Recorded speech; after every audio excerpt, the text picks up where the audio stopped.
Live from Swain County Memorial Stadium and Boyce Dietz Field here at Swain County High School on a beautiful Friday night.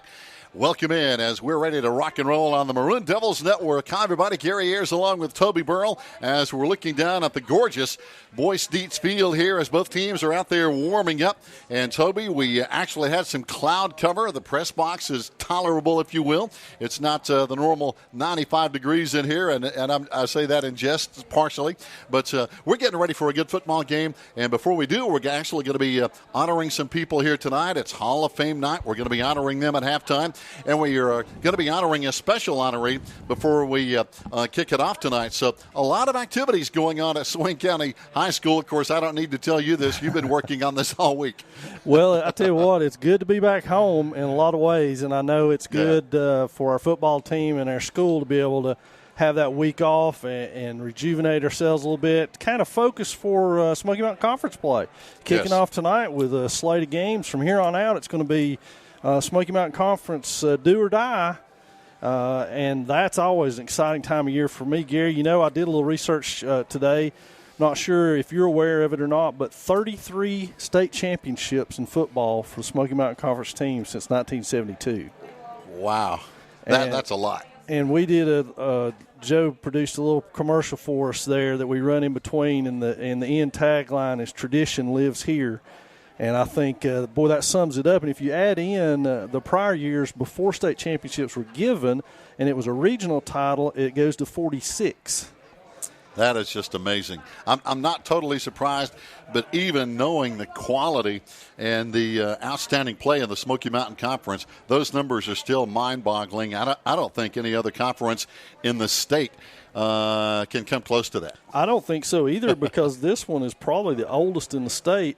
A lot of the other conferences have been broken up and split up by resizing and redistricting among school systems over the years, and this is one that has stayed pretty pristine over the years in being able to keep the same membership for a long, long period of time. Now, of course, that 33 or 36, whatever number I told you just a minute ago, includes – there were several years where two were won by the Smoky Mountain Conference because there was a 1A, 2A split for a long time.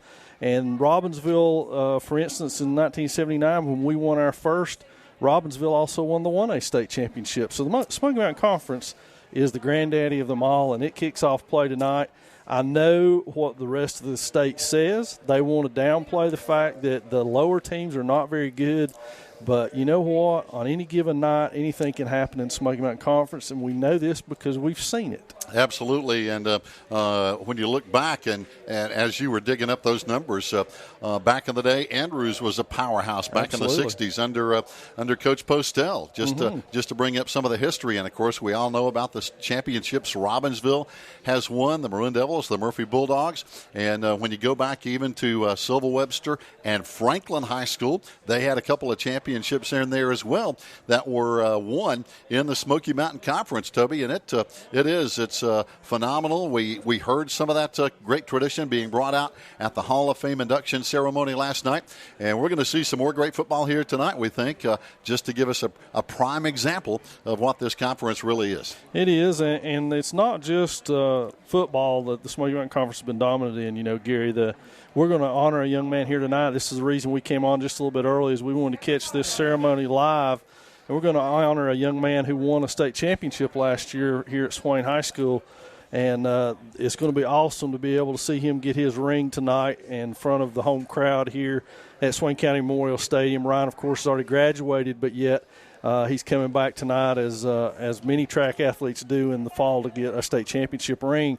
And it just, again, goes to the dominance of the Smoky Mountain Conference, and in this case, the Swain High track program. Oh, no question. As we see him coming onto the field, of course, with his coach at the time, Ian Roper, coming on with him. And that's a special thing. And we understand that now the radio friends at WBHN 94.1 FM and 1590 AM have joined us live here at 7 o'clock, just as we're getting ready to honor this young man, Toby. And when you win a state championship, especially in track, it's so much individual work. It is. It's a ton of work, and there's a lot of people who are involved. And let's turn it over to Bob right now. Stadium and the Boyce T. Dietz Field, home of the Swain High Maroon Devils. Courtesy discipline, and patriotism are long-standing traditions of the Great Smoky Mountains in western North Carolina. Friendly competition and good sportsmanship are basic to interscholastic athletics. As such, a special welcome is extended to our visitors from Cherokee High School.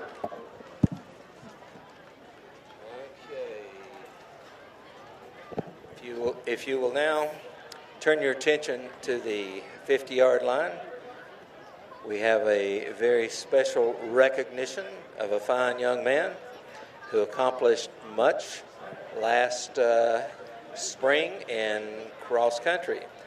His name is Ryan Jenkins. So the young man standing right there in front of you.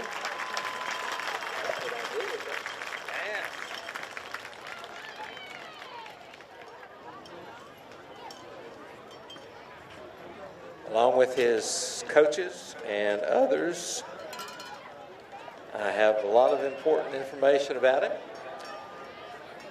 This time we would like to recognize Ryan Jenkins, as I said, the young man standing there at the 50-yard line.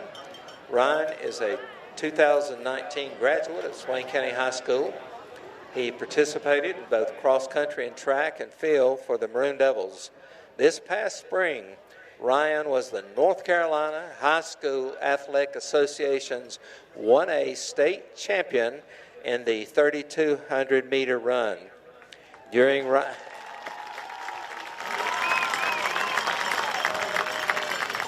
Ryan's senior citizen, he went undefeated in all 10 3,200-meter races that he entered. Coach Jennifer Chatham will now present Ryan with his state championship ring.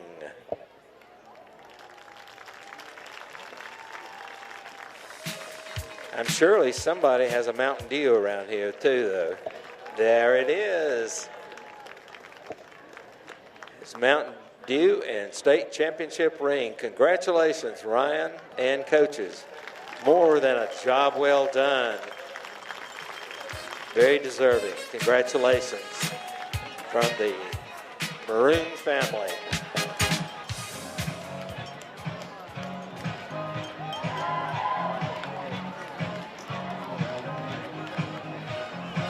Fans, welcome back, and again, congratulations. You just heard the live ceremony for 1A 3,200-meter state champion Ryan Jenkins, and that special presentation here at the 50-yard line, Toby, and obviously very, very deserving for Ryan, and congratulations to him. Of course, everybody knows he won it back in the spring, but now he gets a ring to show some of the bling, if you will, for his hard work, and it is a lot of hard work being a champion in track, as we saw last night with Wendy Treherne Myers and one Stephanie Allman Treadway. Boy, it is, and it was a great night to honor those folks. A great Hall of Fame induction ceremony last night. Hopefully everybody either came out or caught it on the Maroon Devils Network, and if not, it's still up there. You can go check it out. We'd love for you to do that, and it's always a special time when you get to see those folks and you get to reminisce a little bit and go down memory lane and think about some of those great memories over the years. And that's always an awesome night all the way around for everybody involved. And, Gary, you do such a good job with it and emceeing and bringing out those facts and honoring those folks that we just appreciate every bit of that. And it's a ton of fun, really. It really is. And, you know what, that's kind of the theme we had last night, Toby, and I think that really filters through everything we do here at Swain County High School, and that's the family connection that we've seen now for generation after generation. The families just keep filtering down and keep passing on that level of excellence. Absolutely. Absolutely. And, well, tonight, though, Gary, we got a good football game coming up. Smoky Mountain Conference opener, as we said. The facts of the story, so to speak, are that the Braves are a little under deployed tonight. They've got several people out, and they've only got 15 healthy bodies dressed that we noticed in warm-ups. And the big one is they're their senior quarterback and leader is not dressed tonight. No question, Toby, and that is a huge problem for the Cherokee Braves. We're talking about Bobby Crow, one of the best athletes, probably the best all-around athlete on the team, a senior who is 6 feet, 205 pounds, had a great year last year. He passed for 1,947 yards, 18 touchdowns, only 8 interceptions. And, of course, our Maroon Devils won at Cherokee last year, 43-28. But still, as you know, when you have an outstanding quarterback like that and he is not able to play, it really upsets everything you're doing on your football team. Well, with the Braves' offensive scheme, the quarterback is critical in being able to do multiple things back there on the run-pass option type deals. Being able to run the read option and things like that are big in the Cherokee scheme of things with their offense. But now they have a new head coach this year, correct? Yes, and right. I don't know if that's changed or not, if they're still running the same offense. I would assume they are. So that it makes it so much easier when you got a great athlete back there. We know that from having Damian Lossy back there in our backfield and making those reads and what a weapon he is. And so for Cherokee to lose that tonight is a big deal for them. They come in struggling, scuffling a little bit at 1-4, and I'm sure they would love to start their conference season off with a huge upset of their county neighbors down the road. Oh, I guarantee you, when you have a rivalry like this, it's basically, as we've said for years, the Swain County Championship. They're 10 miles up the road from us, and it would, if they didn't win another game, this would make their season if they could pull off what would be a huge upset tonight as conference play kicks in around the Smoky Mountain Conference, and we're going to talk more about that as we get closer to kickoff time. Right now, we're going to take a 2-minute break down the line, so fans, stay tuned. We'll be back as we continue after this 2-minute break here on the Maroon Devils Network.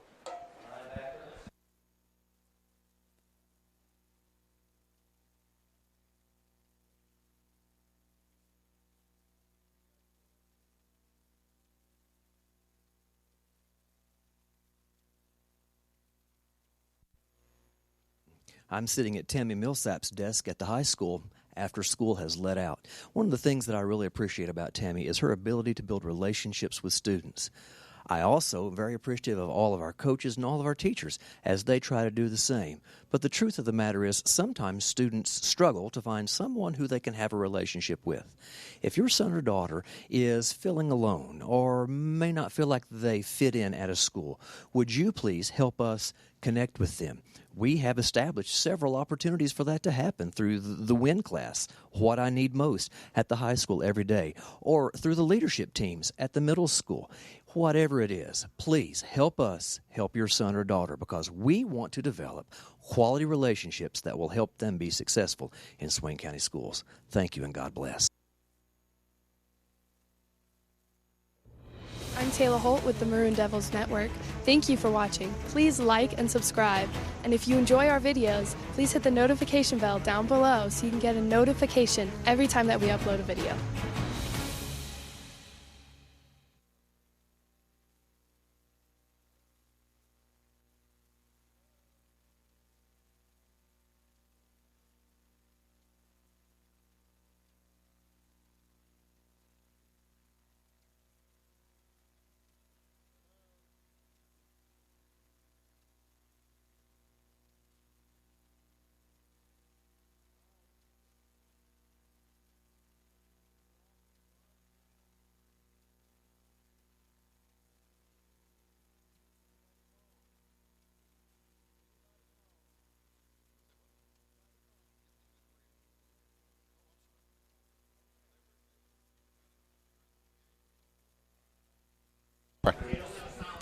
Fans, welcome back as, again, we're looking at cloudy skies here. As a matter of fact, there is even a slight chance of a shower here and there. We had a couple of reports of showers over in Jackson County as Coach Rod White pulls on the headset. And, Coach, good to have you back in here tonight.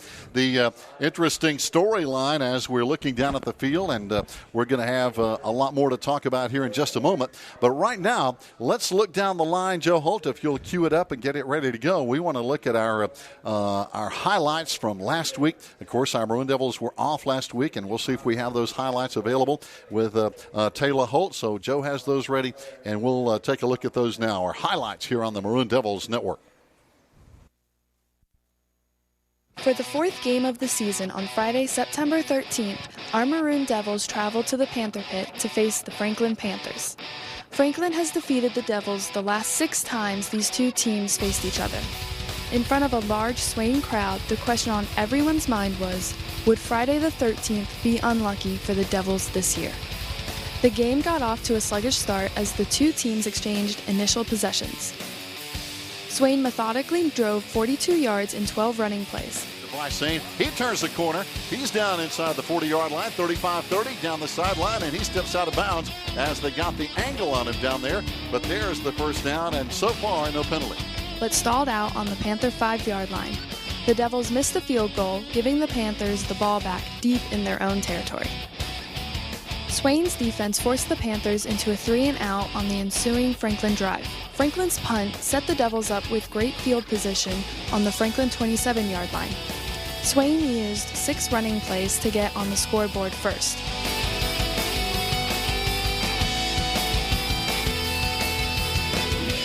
Damian Lossy plowed his way in from 4 yards out to put Swain on the board. Gavin Lanning nailed the point after to put the Devils up 7-0 early in the second quarter. Following the Devils' kickoff, our tough Maroon Devil defense pressured the Panthers to throw an ill-advised pass right into the waiting hands of Colby Taylor. Quarterback Damian Lossy hit Connor Hyatt in stride down the Panther sideline for a 43-yard touchdown pass. Once again, Lanning made good on the point after, leaving Swain with a 14-0 lead, which they would carry to halftime. Swain received the second half kickoff and promptly went to work. The Maroon Devils marched 65 yards in 6 plays. Lossy will hand off. It's going to be Bryce again. This time another big hole on the left side, down inside the 15 to the 14-yard line. That's going to be another Maroon Devil first down. Bryce Sane scored on an 8-yard run. The extra point failed, leaving Swain with a 20-0 lead. The Maroon Devils would score again on their last possession of the third quarter. It only took 5 plays for the Devils to cover 68 yards. Inside the BC Outdoors red zone at the 15-yard line. Hand off this time to the left side and all the way down to the 5. Still getting pushed forward down near the 3. Bryce. Wow. One last effort trying to get in there. Damian turns and hands off to Mr. Taylor, and is he in? He's close. He is. Touchdown on this side over here. Carson Taylor with the TD from 3 yards out with 1:04 to play here in quarter number 3. Swain's defense was stout all night. Our D limited the Panthers to only 145 yards of total offense, including only 98 yards rushing. It is Maroon Devil football. We were right.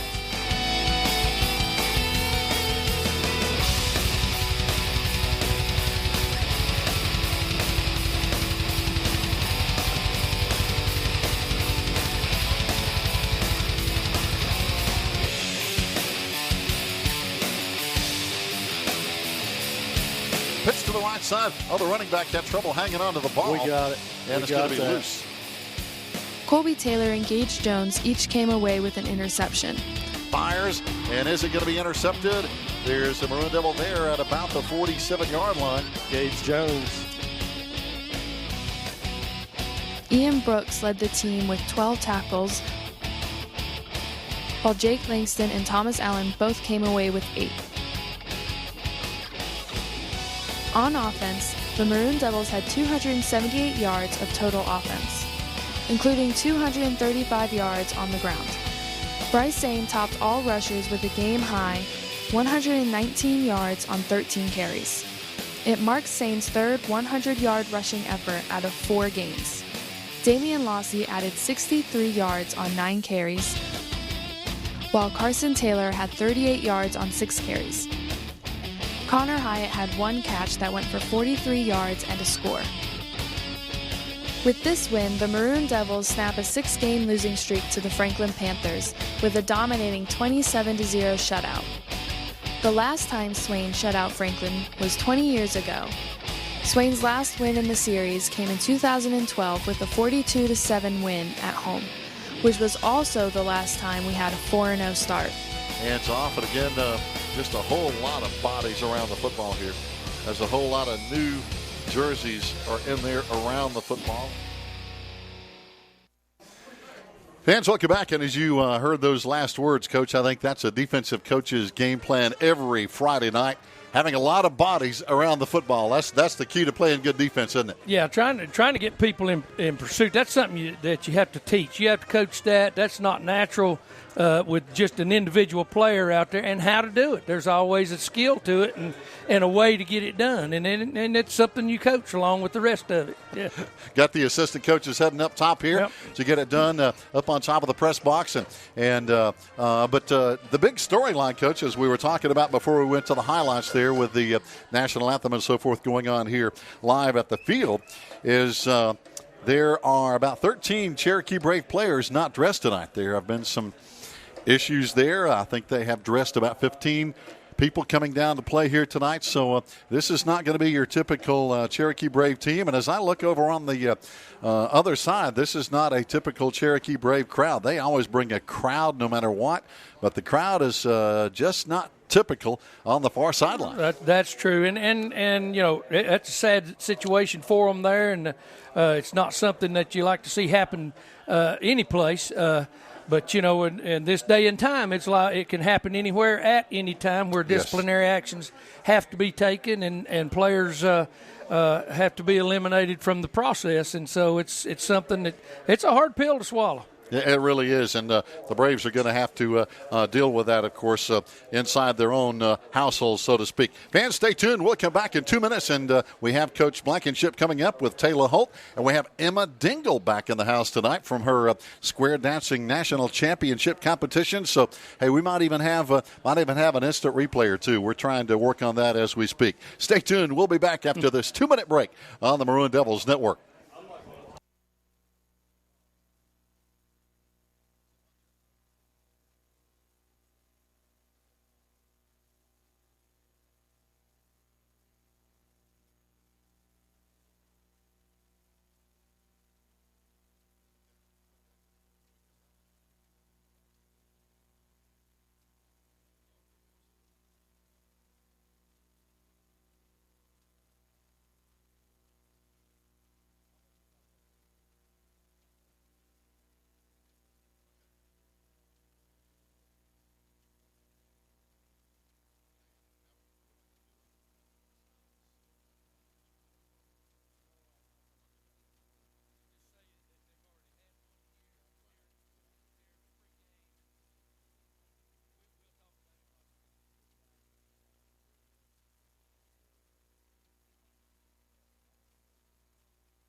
Fans, welcome back to Swain County High School on the Maroon Devils Network here tonight. Our Maroon Devils and the Cherokee Braves going to kick it off here in about 10 minutes or so here on a cloudy night. But as we look over there, Coach, we see a little blue sky over there toward the Hazel Creek area. And when you mention Hazel Creek, one person always comes to my mind, and that's the late Steve Claxton that we lost just over a week ago.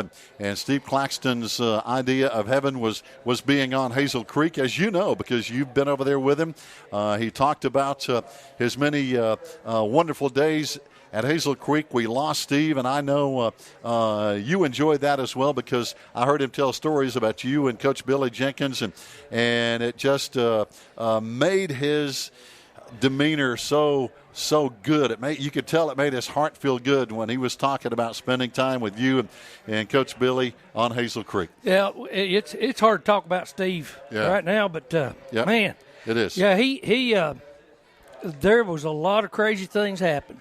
UFOs while we were up there. That's a longer story for another time. There was Steve loved to catch you in the creek fishing, and you not know he was around, and then roll a rock off in the creek and scare you to death and make you wonder what was coming after you.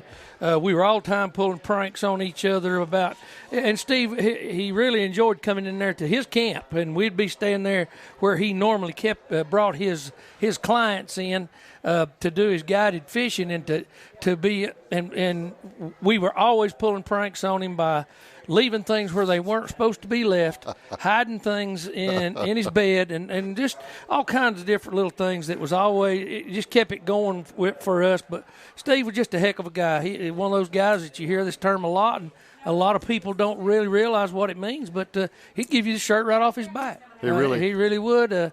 He's helped me out in a lot of situations where I really didn't know exactly what I needed to get done as far as a project or whatever, and Steve was always there. He was always, and he would even volunteer. He didn't wait for you to ask him. And, of course, for people who didn't know Steve as well as we did, he served, I think it was 16 years as Swain County Recreation Director. He worked as the community schools director here for the Swain County Schools. He and Robert White were instrumental in starting that Athletic Hall of Fame building over there that we're looking at over there that people all around the state just admire and are so envious of. He was also instrumental, coach, as you know, in starting what is now this Maroon Devils network that Toby Burrell and Joe Holt have grown and made bigger and better, but Steve was right there from the start. I remember many times we went down when Coach Burrell was down there at Walnut Creek playing softball, and we'd be down there recording everything and broadcasting down there at Walnut Creek. And when there was a place to be and work to be done, Steve Claxton was always there. Yeah, and he was so big-hearted that anything he had that you wanted to use or whatever. But I used to make fun of him because he wouldn't leave enough gas in his boat for us to get across the lake to Hazel Creek. So I started taking a 5-gallon can with me every time I went full of gas. Well, he got mad one day, and he went and bought him, for the first time ever, according to his wife, bought a 5-gallon can of gas and put on the boat because you didn't just run out one time. And Steve, how much gas is in the boat? Steve said, I think it should be about full. Halfway across to Hazel Creek, you run out of gas. No. We made him live hard about that. But he's going to be sorely missed in this community. He's going to be sorely missed by his friends. And as one gentleman put it, if a fish could cry, those trout on Hazel Creek shed a little tear when Steve passed on, because he knew he was on a personal one-name basis, I believe, with every fish in that creek. Oh, I think you're right. As Steve Claxton, and I truly believe this, he's the kind of guy, as you mentioned, and I think he lived it and he showed it. He did more for others than he did for himself. Always, yeah. Always, yeah. And I always made sure that he did, because I would act like I left all my stuff at home. And Steve always had a bunch of great flies that somebody had just tied up for him.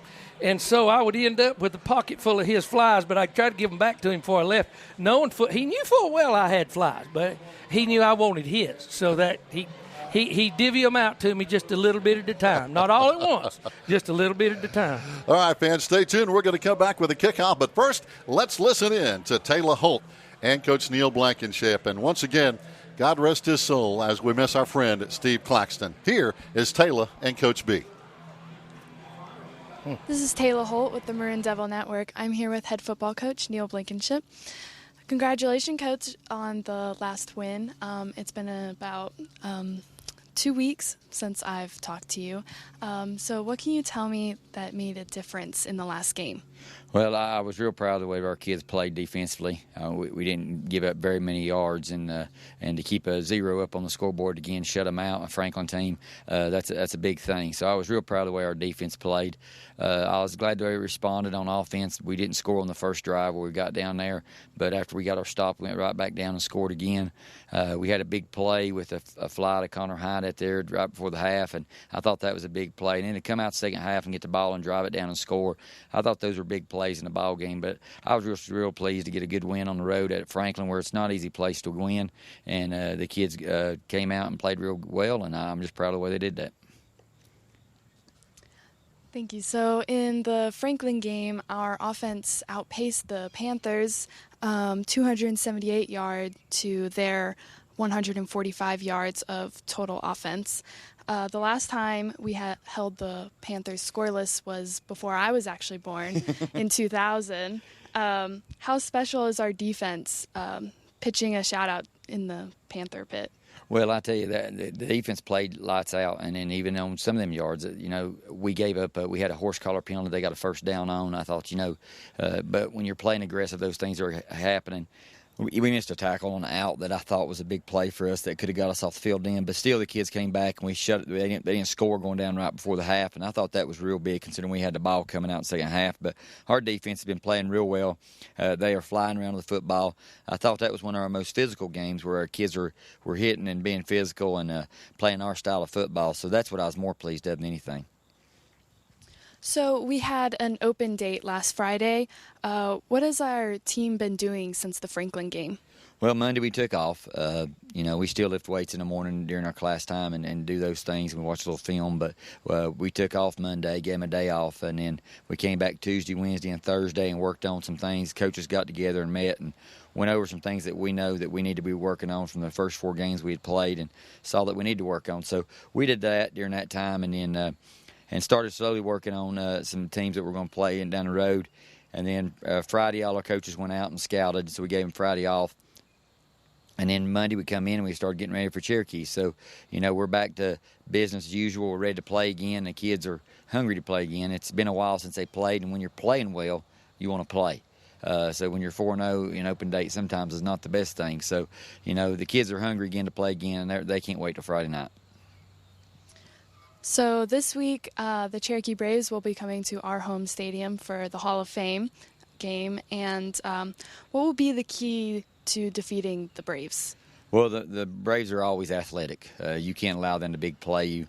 They've got great receivers. They got a good running back that runs the ball hard. But they're just athletes, and you can't allow them to big play. So you got to be good tacklers. Offensively, we got to keep the ball away from them. We got to drive the football and continue to do what we've been doing. This is always a rival game, and sometimes records don't even matter. So in this game, because people are going to be up for this game just because it's Cherokee, it's part of our county, so it will be a rival game. And rival games, a lot of times, records don't matter. So, I think for our kids is being able to compose themselves and, and play our style of football, not get caught up on what they're doing.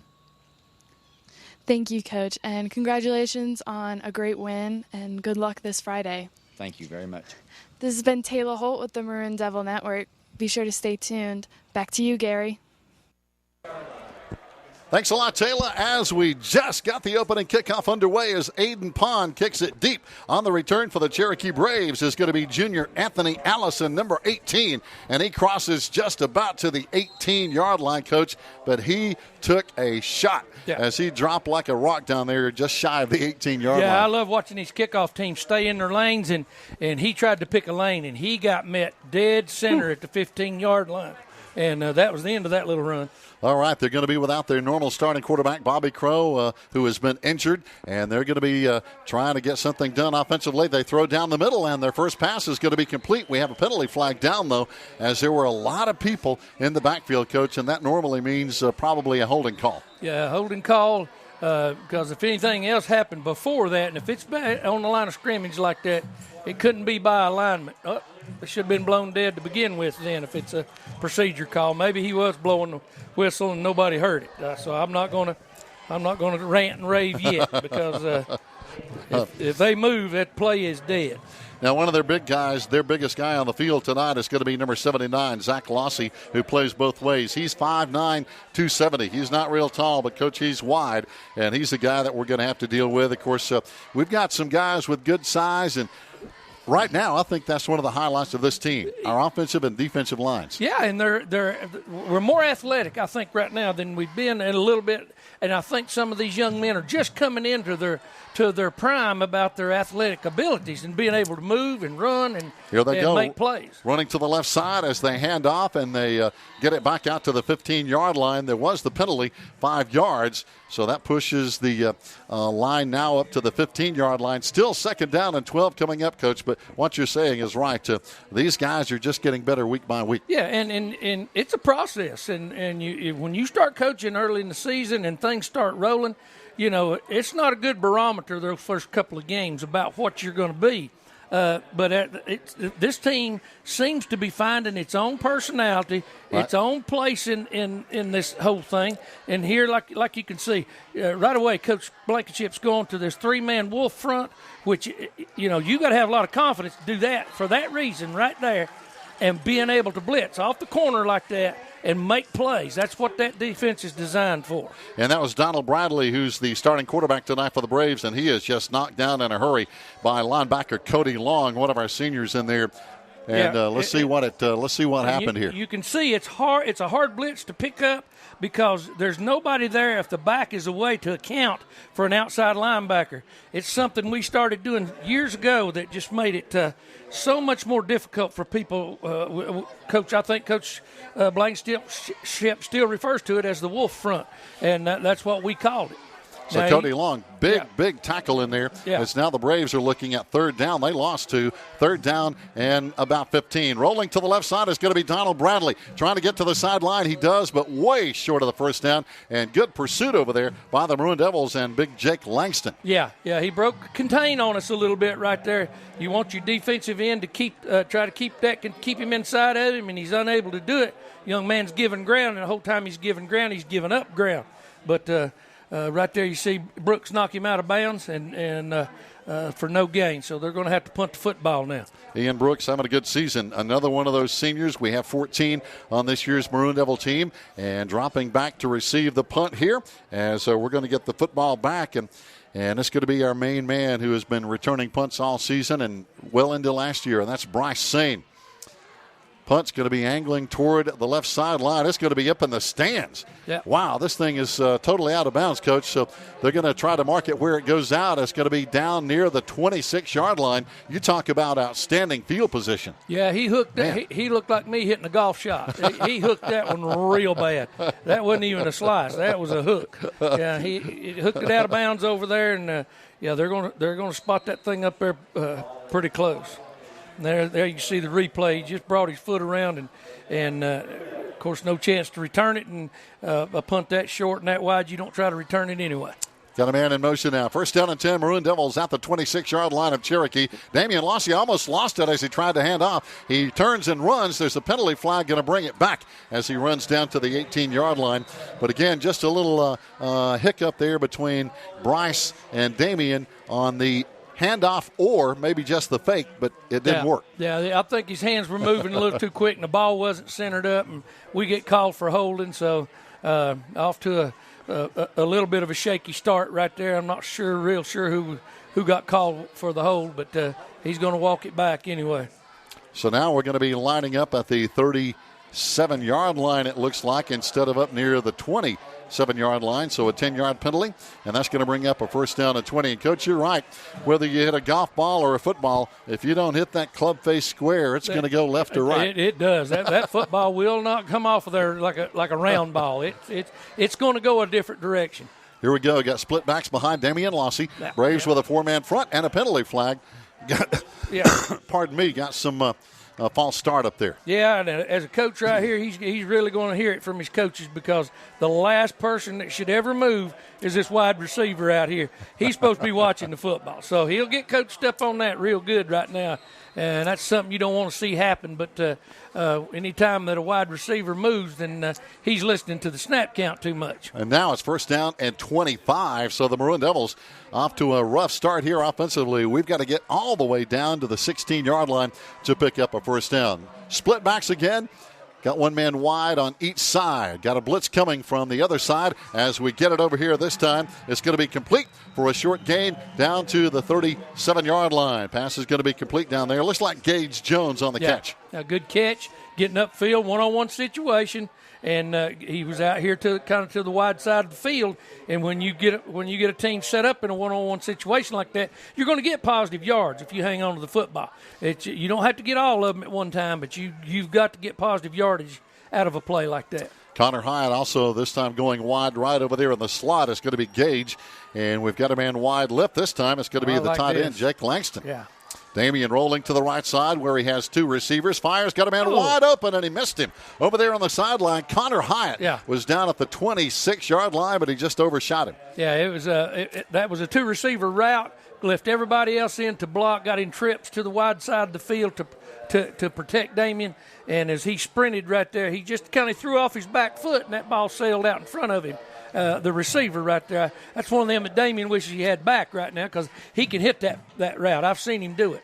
No doubt, Damian hasn't thrown a lot this year, but he's been very effective. He's 14 of 31. That's roughly 50%. 3 touchdowns, 327 yards. So he knows how to get it done. Got basically the same set again. This will be some kind of play-action pass here. There we go. Damian got pressure. Wheel route. And he's going to be sacked in the backfield. And that's going to be basically a loss of 1 back to the 36-yard line. And, Coach, right now, something is going on that you don't want to go on. Cherokee is getting fired up with momentum on their side as we're looking at 4th down and roughly 20 to go. Right, yeah, and you can see the back coming out of the backfield right there, and he's picked up by the linebacker. Normally, without pressure right here, Damian hangs that ball up in the air, lets Bryce Swain run under it going down the sidelines on that outside wheel route. But, no, this is one of those situations you'd like to put that ball right down there with field position, but we're going to turn some field position back over to them right here, back out to the 20 this time instead of the 15. But that's just you learn something every series, and right there we learn we can't shoot ourselves in the foot, and we got to do a better job of taking advantage of having that kind of field position. That's it. We had the ball at the 26-yard line after a shanked punt by the Cherokee Braves, and then we had back-to-back penalties that really so now the Braves have the football at the 20, and let's see if our defense can stop them again. Yeah, we got to get it and not let them drive for too many first downs, and so they don't change this field position game until we get on track here and get an opportunity to score. Donald Bradley is going to be back in the shotgun for the Braves. Got a man in motion. That's going to be Jaden Welch, and he turns and hands off. They try to run to the right side, but, boy, there are some guys in that gap down there led by 67, Connor McCoy. Yeah, some good defensive line play right there, reading blocks. And as you can see, the 4 down lineman up front right there, and you can see McCoy seeing that guard pull, and then he comes right in behind where the guard was pulling. That's just called a chase maneuver. He was chasing him, knowing that he was taking him to the football.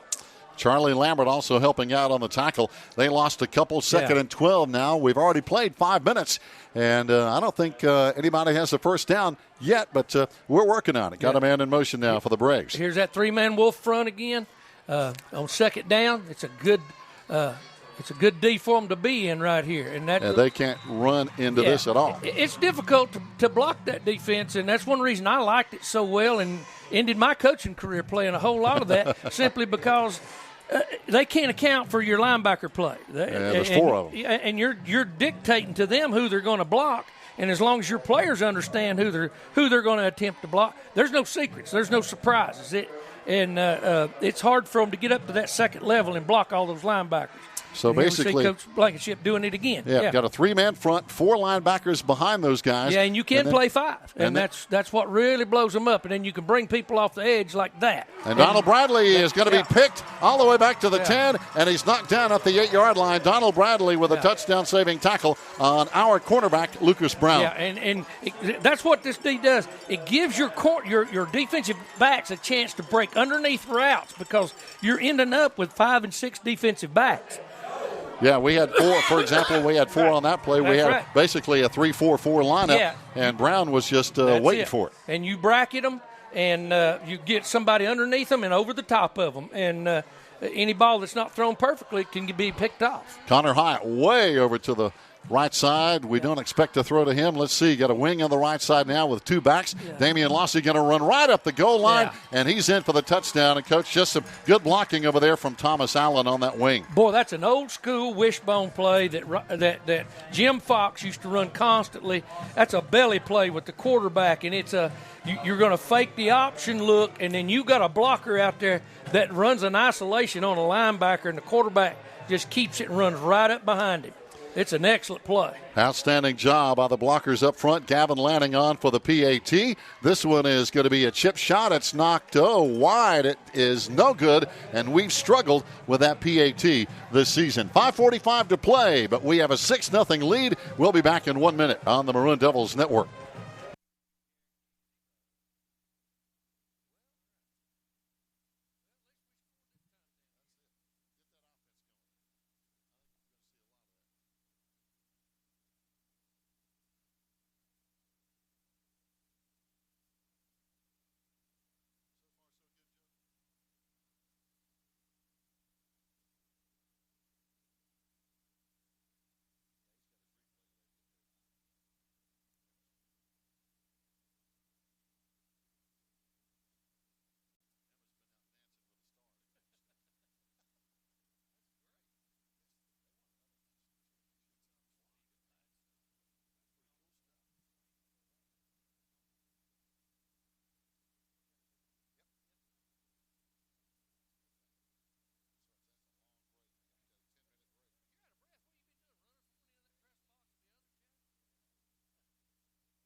Fans welcome back. Aiden Pond will kick it off, and Anthony Allison back deep for the Braves here as the Maroon Devils take the early lead 6-0. Allison at the 15. Stops, grabs it at the 20, cuts right, cuts back inside, out across the 30. Great return, and he's broken a couple of tackles, and an outstanding return by Anthony Allison out to the 33-yard line, Coach. And he found just a little bit of a gap and just came right up through it. Yeah, once he saw that angle, he hit that angle running at about a 45 degree and got in behind some of our first attack players right there.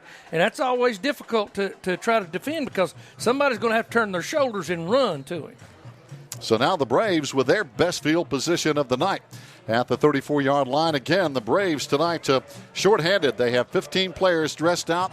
I counted them personally. They had 13 players not dressed, just wearing their jerseys. They're over there on the sideline tonight. A couple of them are in crutches, but most of them are not playing. Right now, 1st down and 10 as the Braves come right up the gut, and right there again is going to be Cody Long.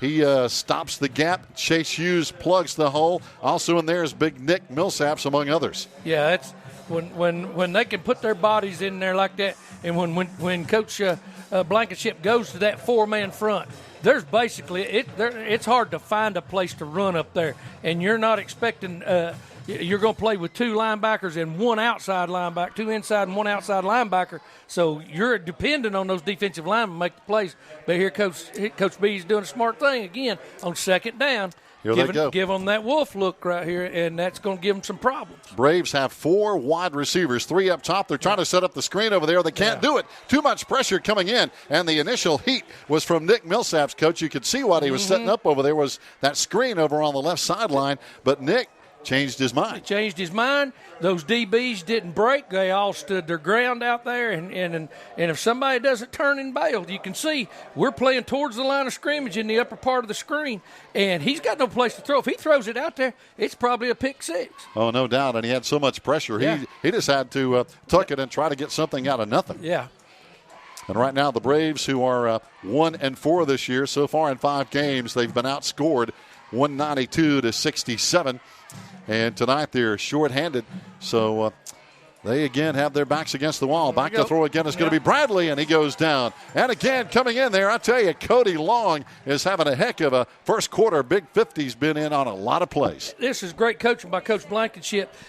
He delays this blitz. He doesn't run it. He doesn't show it. Now it comes. And you can see the 2 outside linebackers making their move after the ball snapped. And folks don't realize what a big part of that is because by that time the offensive linemen have already designated who they're going to block. They're already into their blocks. There's nobody left. Jake Claxton also in there along with Cody Long, and their quarterback just had nowhere to go. 4th down now. The Braves need 20 as it wasn't penalties. They just got backfield troubles with the Maroon Devils in their backfield. Here comes the punt. There's going to be no return, and it's going to roll all the way to the 40-yard line. But still, Coach, we're going to get it in very good position with only 3:19 to play.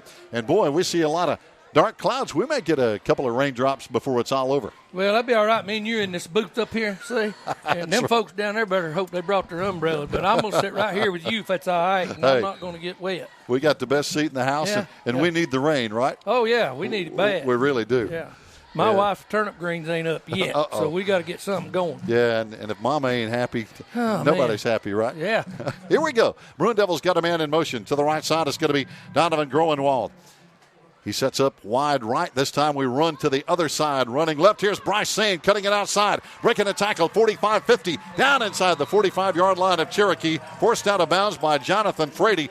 But I'll tell you, great run by Bryce Swain. That stiff arm is one of his favorite weapons. Yeah, and he just moves laterally so well. This is a counter play, and once they fake the dive one way and get those linebackers to commit, and then he opens up and gives it to Bryce coming to the other side, and then he's able to move laterally like that for a step or two and then hit the burners. He's always been able to do that since he was a freshman, but he's just gotten better at it over the years. Connor Hyatt and Donovan Groenwald wide to the right side. Split backs again behind Damian. Runs right in behind his fullback, and he's got some good yards up there. Yep. Finally brought down on the tackle is going to be Sterling Santa Maria on the hit for the Braves. That's another version of the belly play right there. It looks like veer, and everybody thinks it is, but you can see it's base blocked, And that dive, what would normally be the dive back, he's just isolating on that nearest linebacker, and the quarterback's following him up in there. And we've been running that thing for a long time, Coach Marr ran it when he was here, and now Coach McMahon, he really likes that too, and it's a good play for us. Good block by the fullback Ian Brooks on that play. Second down, we only need 2. This time, Damian hands off to the fullback, and it's going to be around the left side. No, it's going to be Bryce. No, it is the fullback. And again, Ian all the way down inside the 15 with a first down and a whole lot more. And here's how you take advantage of the forefront if we see the replay of this. This is called a midline option. You leave the one dude there that's normally you're blocking down on. You don't block him. You don't touch him. And you run it right inside of him right there. That's that 53 laying on the ground right there. He ended up on his face on the ground because nobody blocked him. And he didn't really know what to do, but he went to the ground, and you run right by him. And the Braves want a timeout to talk it over with 2:21 to play. We'll be back in 1 minute. We lead 6-0 over the Braves right here on the Maroon Devils Network.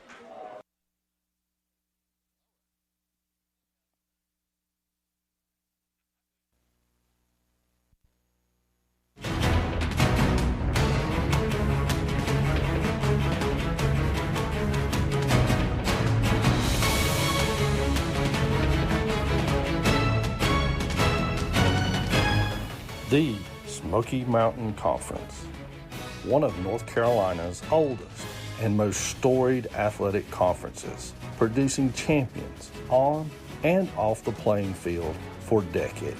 The Smoky Mountain Conference. Tradition lives here. I'm Taylor Holt with the Maroon Devils Network.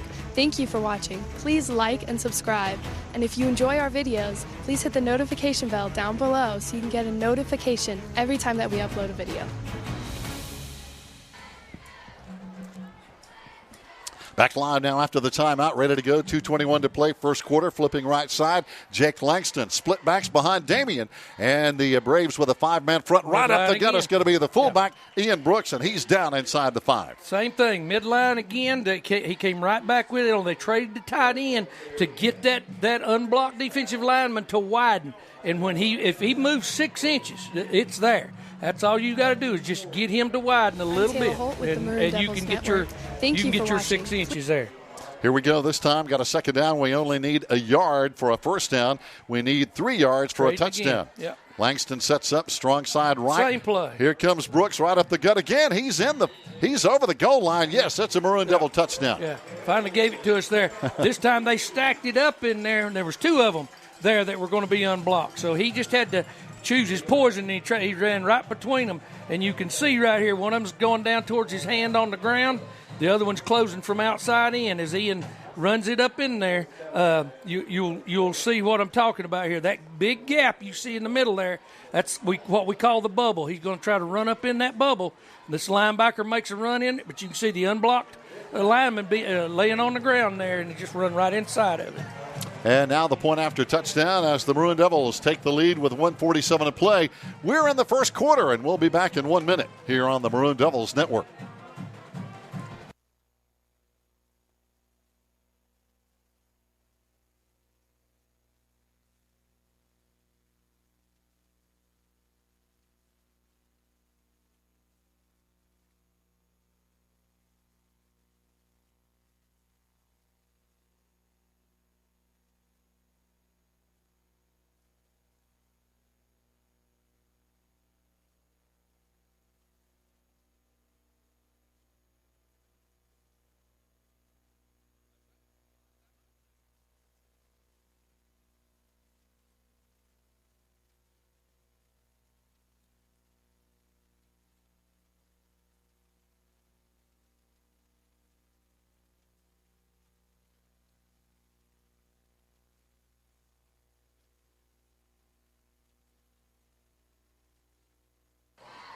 Here we go. The man in the orange shoes, Aiden Pond, will kick it off from the 40. Back deep is going to be Anthony Allison, and it's going to take one bounce and bounce forward. Anthony picks it up, though, but he slides. Kind of a dangerous play over at the 27-yard line, but the Braves have it first down and 10. But again, Coach, a good solid drive, 13-0 lead as we're still in the first quarter.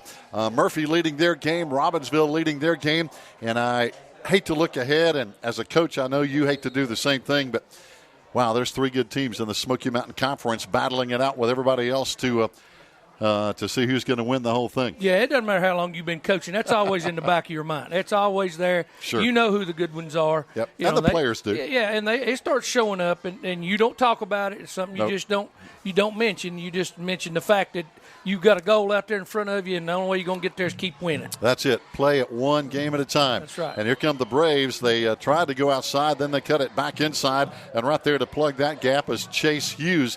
Our linebackers and D lineman coach are doing an outstanding job. Yeah, they tried to run a zone play right there and let that running back decide where he wanted to go, load up on that side, and they're just too much.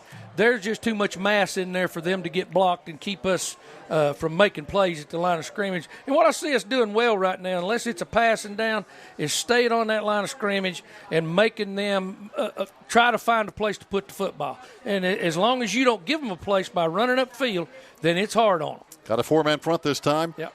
And here comes the linebacker from the other side. The ball is on the ground. Yeah. They pick it up and just barely hang on at the 24-yard line. The quarterback, Donald Bradley, it was kind of rolling around. He couldn't get his hands on it, but at the last second got on it to save the ball. But again, a loss on the play thanks to pressure. Yeah, that's a read all the way. He was reading the defensive end there, and when he saw that defensive end coming, he tried to pull the football, but I think the running back squeezed on it a little bit, and the ball popped out. He was actually pulling it to run on the edge with it. I tell you, Cody Long, number 50, and Jake Claxton, 47, they are having a lot of fun out there tonight. They have been in the backfield on almost every play. Yeah, they're turning it loose, and this is a good ball game to do it in right now. 3-man front. Here comes the blitz from the other side. Bradley rolling, looking, throws, and his man caught it at the 36-yard line. It looks complete. They're saying incomplete. I don't think the ball hit the ground. No, I believe it looked like to me like he caught it. Yep. Looked like he got his hands under it right before it hit the ground. And we have instant replay to see what the deal is here. Yeah, we look. Here comes the pass from Bradley. And just before it's close, but they were closer than I was, and that one official turned around. He said he saw him catch it. So we'll just have to take his word for it. That's it. It's going to be good. That's the end of the first quarter, fans. We'll be back in 1 minute. 13-0. Devils on top. Back in 1 minute on the Maroon Devils Network.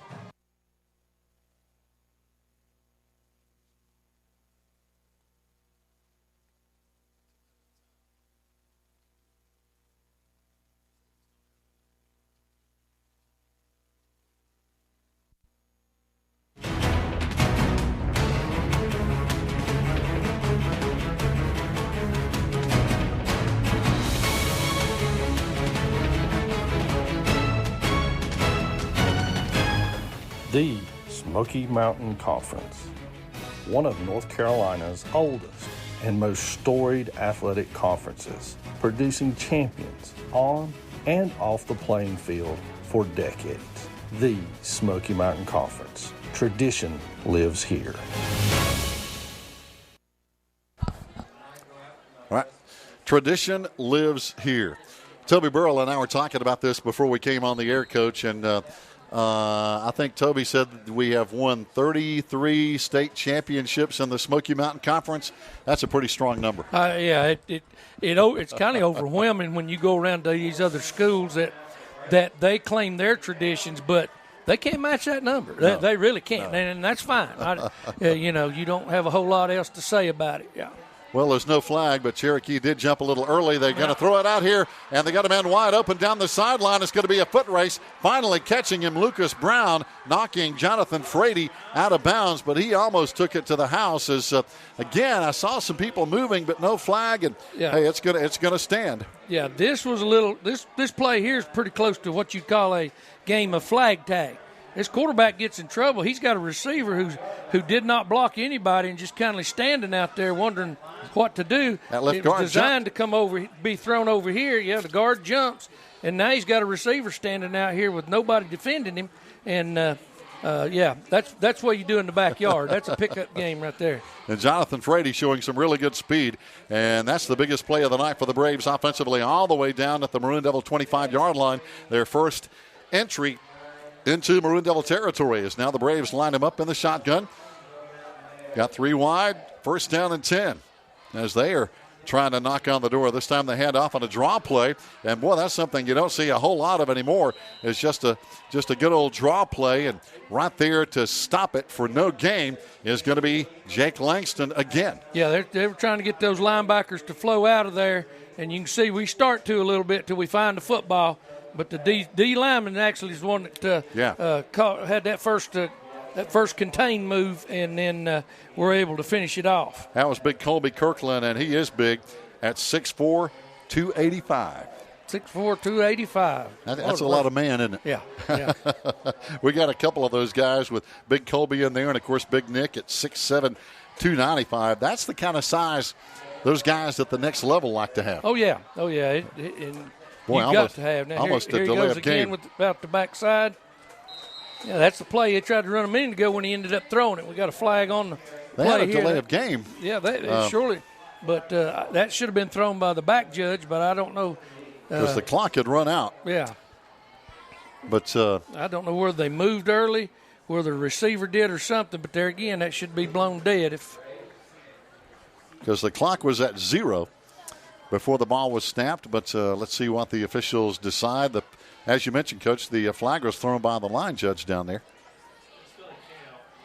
And it's going to be false start again against the Braves offensively. Whether it's delay of game, I guess, is 5 yards either way. Yeah, and I don't understand why they're not blowing it dead. That's a rule. It really I don't understand that. If the offense moves before the ball snap, the play's dead at that point. There's no play, and they're letting them play it out, and then throwing a flag. I'll have to go down and talk to my buddy Carl Junaluska at halftime. Yeah, that's movement there by the right guard. Yeah. This time they run to the right side. It's going to be Allison again. Boy, he takes a shot. Coming up as Thomas Allen to help out on the tackle. Yeah, Thomas is flying around, throwing his body around. We had him contained there at the line of scrimmage, and then Thomas just comes up and finishes him off right at the end. You can see good defensive line play here. There's no place to put it inside. And then the linebackers come over the top, and then there comes Thomas to finish it off. So, boy, again, good play in there by Cody Long, and Charlie Lambert also had him by the leg. And now it looks like Nick Millsap's trying to get his shoe straightened out here. He's got a untied shoe. And that's probably a pretty big shoe. I guarantee you it is. If it's as big as his hands, that's a lot of shoe. Oh, no doubt.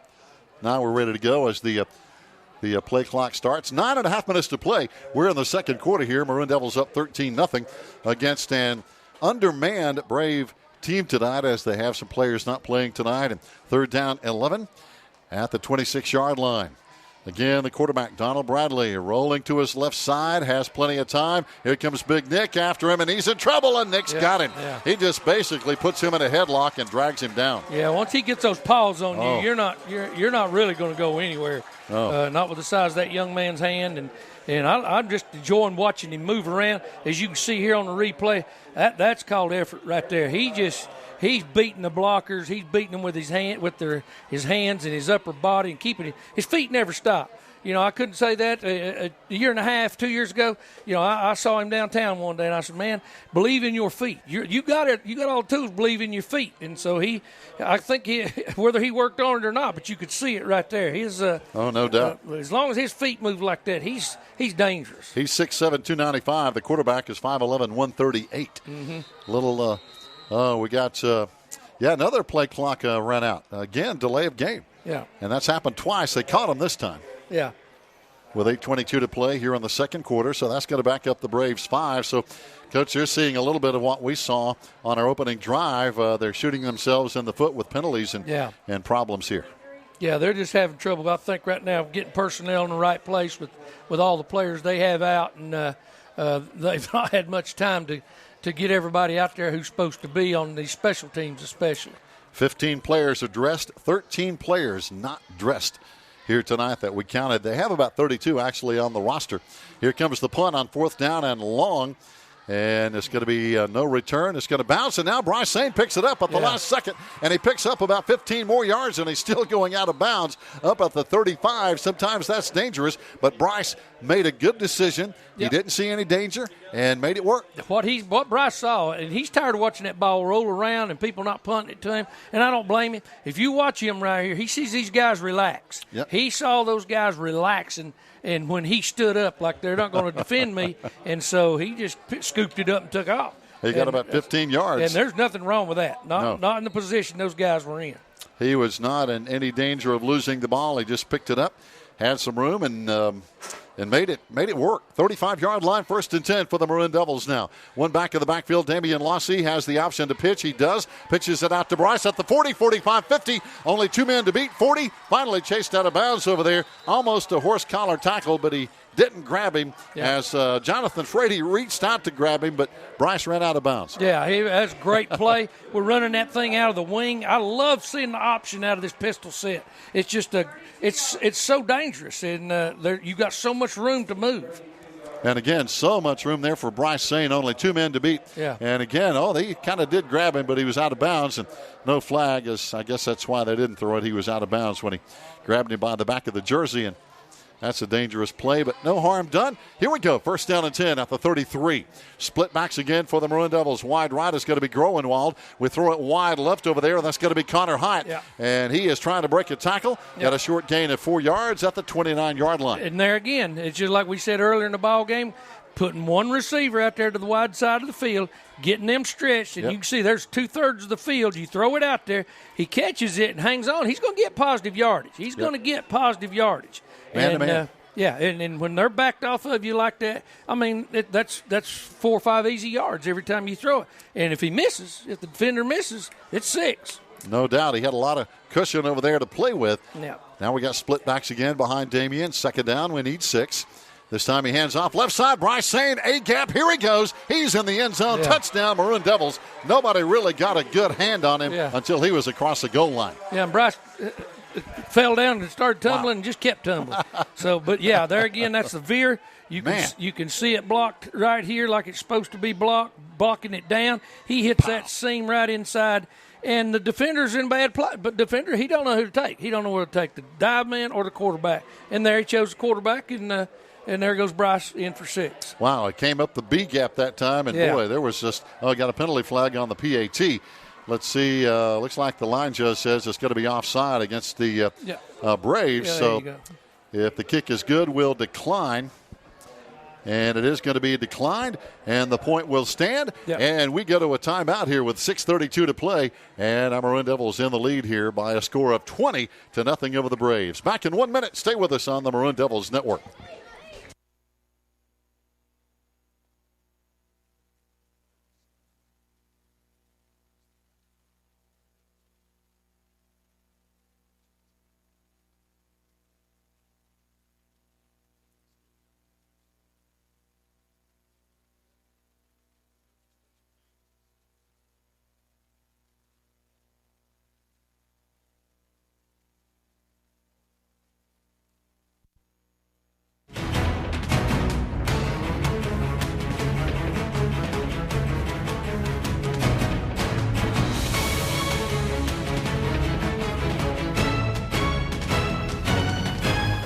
The Smoky Mountain Conference, one of North Carolina's oldest and most storied athletic conferences, producing champions on and off the playing field for decades. The Smoky Mountain Conference. Tradition lives here. Yep. Welcome back with 6:32 to play here in the first half. Maroon Devils with a 20-0 lead as we are ready to kick it back to the Braves here, Coach. And again, the Maroon Devil offense is really operating on all cylinders right now as we see Aiden Pond getting ready to kick it to number 18, Anthony Allison for the Braves. Good kick. Allison's going to have to chase it all the way to the 5, back to the 10. Good return man, 15-20. There's another angle, 25-30, 35-40. Still on his feet to the 42-yard line. And, Coach, just like we saw on the last return, he found that about a 45-degree angle and just broke that seam. And, man, he's a good return man. Yeah, a whole lot. I saw several of our players that went down there more concerned about blockers that time than they did the football. And if you duck your head or you take your eyes off that ball carrier, and you can see some of it happening right here where they start lining up to block us and kick us out, you see a lot of heads going down and a lot of people running past the football, and you'll create seams like that. You got to see the ball. You got to keep that ball in front of you. Allison, a dangerous return man with 2 good returns here in this second quarter. 6:22 to play. Maroon Devils, though, right now looking at a 4-man front. As Bradley turns and hands off, there's Allison again, the same man who returned the kickoff, is trying to run out of the backfield, but he cut it back inside this time and ran into Charlie Lambert. Yeah, he may not want to do that much more. They're trying to get him out here on the edge, and he's been told that he can bring that thing back inside if he wants to, and you'll see right there that's not a wise decision on his part, because there again, if you'll look, we're playing on the line of scrimmage, not penetrating, and that doesn't give him a whole heck of a lot of places to go. Oh, no doubt. And, by the way, coming up at halftime, while we have a timeout on the field, we'd like to remind everybody we're going to be honoring our Hall of Fame inductees here for 2019, our 18th class, and they are just some outstanding people along with outstanding athletes. We're talking about former Maroon Devil quarterback and do-everything man Ryan McMahon. And what a great family. Wendy Treherne Myers. We saw her run and run and run. She was talking about last night. Her dad made her run up from the Hazel Creek Bridge over there. Bobby Robinson was named our patron. And his daughters, Beth and Angie, were over here last night. And we know he has his own marker down here. He was one of those fence walkers, Coach. Oh, I know. Bobby, yeah, we go way back. Tread was standing in for one football game, one night at a football game. And, of course, one of my favorite all-time athletes at Swain High, and that's Nat Watson. Oh, yeah. Great class. Oh, yeah, that is one wonderful class of inductees, and I really think that they're all well-deserved, and you can't say it enough. It's a great appreciative for them. Good people, and they give so much back. Here we go. Second down now. Braves are looking at 11 to go. They hand it off to Allison. He gets a nice little crease, not much, but he runs it out to the 49-yard line for a gain of about 9. And, again, you give this kid Allison, number 18, he's 5'8", 150, any kind of a daylight, and he busts right through it. Yeah, you can see him right there. He's not really waiting on his blockers now.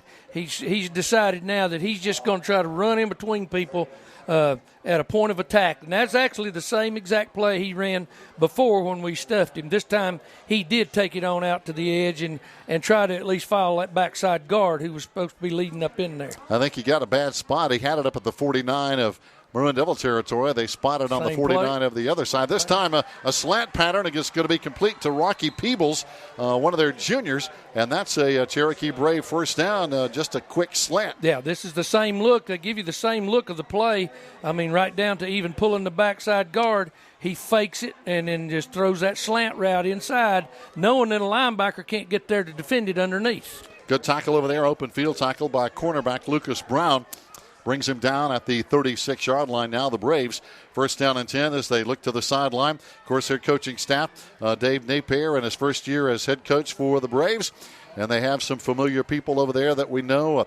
Carl Anker, Craig Barker, John Mitchell, Rory Welch, Matt Maney, Langston Wood, bunch of those guys over there that we've known for many years. Hand off again. It's going to be number 18. He broke one tackle. He's still on his feet, but he still didn't get anything. Anthony Allison tried to get away, Coach, but no going. Yeah, he went up in there. I'll tell you what, he's getting tougher as this night goes on. We get a shot at him in the backfield, don't get him wrapped up. Yep, there's two. And there again. We're playing it well at the line of scrimmage. He's just he's not going down as easy as what he was. He's fighting for every yard, and even though I think he might have got maybe half a yard, second down and 10, we'll still call it now with 4:21 to play in the second quarter. Maroon Devils up 20-0. Again, back in the shotgun is going to be Donald Bradley, the sophomore quarterback, playing for the injured Bobby Crow, who had a fabulous year last year. There's a penalty flag thrown. And, Coach, we were talking about that last year as we saw Bobby Crow play. He had almost 2,000 yards passing, 18 touchdowns. coming back as a senior, a good all-around athlete, but just injured the last 2 or 3 weeks. Yeah, and it's tough on a team when you've got a player that can do the things he does, and then he goes out, and then you have the problem of the disciplinary problem, and it just takes all the air out of your sails. It really does. So, they throw behind the receiver. Actually hit him in the leg. They hit him over there to Sterling Santa Maria, but he had not turned around. It hit him on the side of his leg and incomplete. Yeah, he didn't get his head around to try to look for the ball at all. Nope. And the quarterbacks felt the blitz coming off the edge right there and got rid of it on time. He got rid of it when he had to, but he wasn't even halfway through his route and didn't have his head around. So now 3rd down, and they're going to spot the ball back at the 41-yard line. 3:54 to play here in the first half. Yeah. We got going back to the Wolf look we've been in here in this series of downs several times. 4 linebackers, and here they come after him. Yeah. Bradley almost lost it. Penalty flag down. Bradley running for his life, throws it out of bounds. And that probably saved him a bunch of yards. There's a late flag, probably going to be a hit over there on the sideline out of bounds, I'm guessing. I'm not sure exactly what happened right there unless they hit one of us in the back or whatever. It looked more like whether or not we had the penalty, because I don't see any penalty on us. Yeah. I think we got a block in the back there on their offense. Yeah, that's what happened. 63, I think it was. Hit one of our players in the back over there on the sidelines and knocked him down. So let's see what head talking referee. It over with Carl Captain. Tudluska. Yeah, talking with Captain Hughes, and we're going to decline it. And now there were 2 penalties. Yeah. Looks like they're not going to address the other penalty, just 1 penalty, and then it's going to be a 4th down, and the Braves are going to punt. Right. So in this story, Jaden Welch is going to come on to punt number 8 for the Braves, and of course, our man Bryce Swain, who's had 1 good punt return tonight. Very dangerous, and most folks punted away from Bryce Swain. This one's going down the sideline, and it's going to be out of bounds down inside the 15. Good strategy by the Braves to keep it away from him and kick it out of bounds where he can't get it. Yeah, they didn't like what he did the last time by scooping it up, so they're just going to kick it out of play like they did the very first punt and not allow him to even attempt to return it. Coach, we got some other activities coming up. We got volleyball coming up this week. Tuesday, volleyball on the road at Andrews. Then on Thursday, volleyball home here with Cherokee. JVs are going to be playing at Murphy this week. Our varsity, of course, going to be hosting Andrews next Friday. More about soccer in just a minute as our Maroon Devils line them up with split backs here on 1st down and 10 at the 16-yard line. And it's going to be Damian Lossy keeping it now. He starts to pitch it and is going to run out of bounds after he gets the 1st down, so good strategy. Yeah, Damian's kind of I love the kid to death. He lives dangerously. It's what I like. This is a veer look here. It's a little bit more of the outside veer. He realizes he's got him wrapped up, and then he breaks it loose, and so he just said, hey, go block somebody here. I'm going to run with this thing. Yeah. He started to pitch it over to Carson Taylor, but then he pointed to him to block for him, and it worked because it's a 1st down. He's been there so long now, he knows exactly how it's supposed to happen. Just good execution. This time got a swing pass out to the right flat over here and getting outside to the 31-yard line with a nice run is going to be number 6, Donovan Groenwald, and for a short gain of 3, 2nd and 7 we'll call it. But again, talking about soccer, got soccer coming up here this coming week on Wednesday. Got a game with Murphy here at home. So Murphy Bulldogs here, 6 o'clock on Wednesday in soccer. Yeah, and what Coach McMahon's seeing is their depth off of those receivers to the wide side of the field. And you can see they're getting closer and closer now, Cherokee is, and they may end up paying for that because he's going to sprint out pass and get it up overthrew him this time. There again, he's throwing a little bit off of his back foot. He's not getting his shoulders around, and that ball is going to take off on him, and he's disgusted with himself a little bit. He knew he should have had a little better shot at it than that.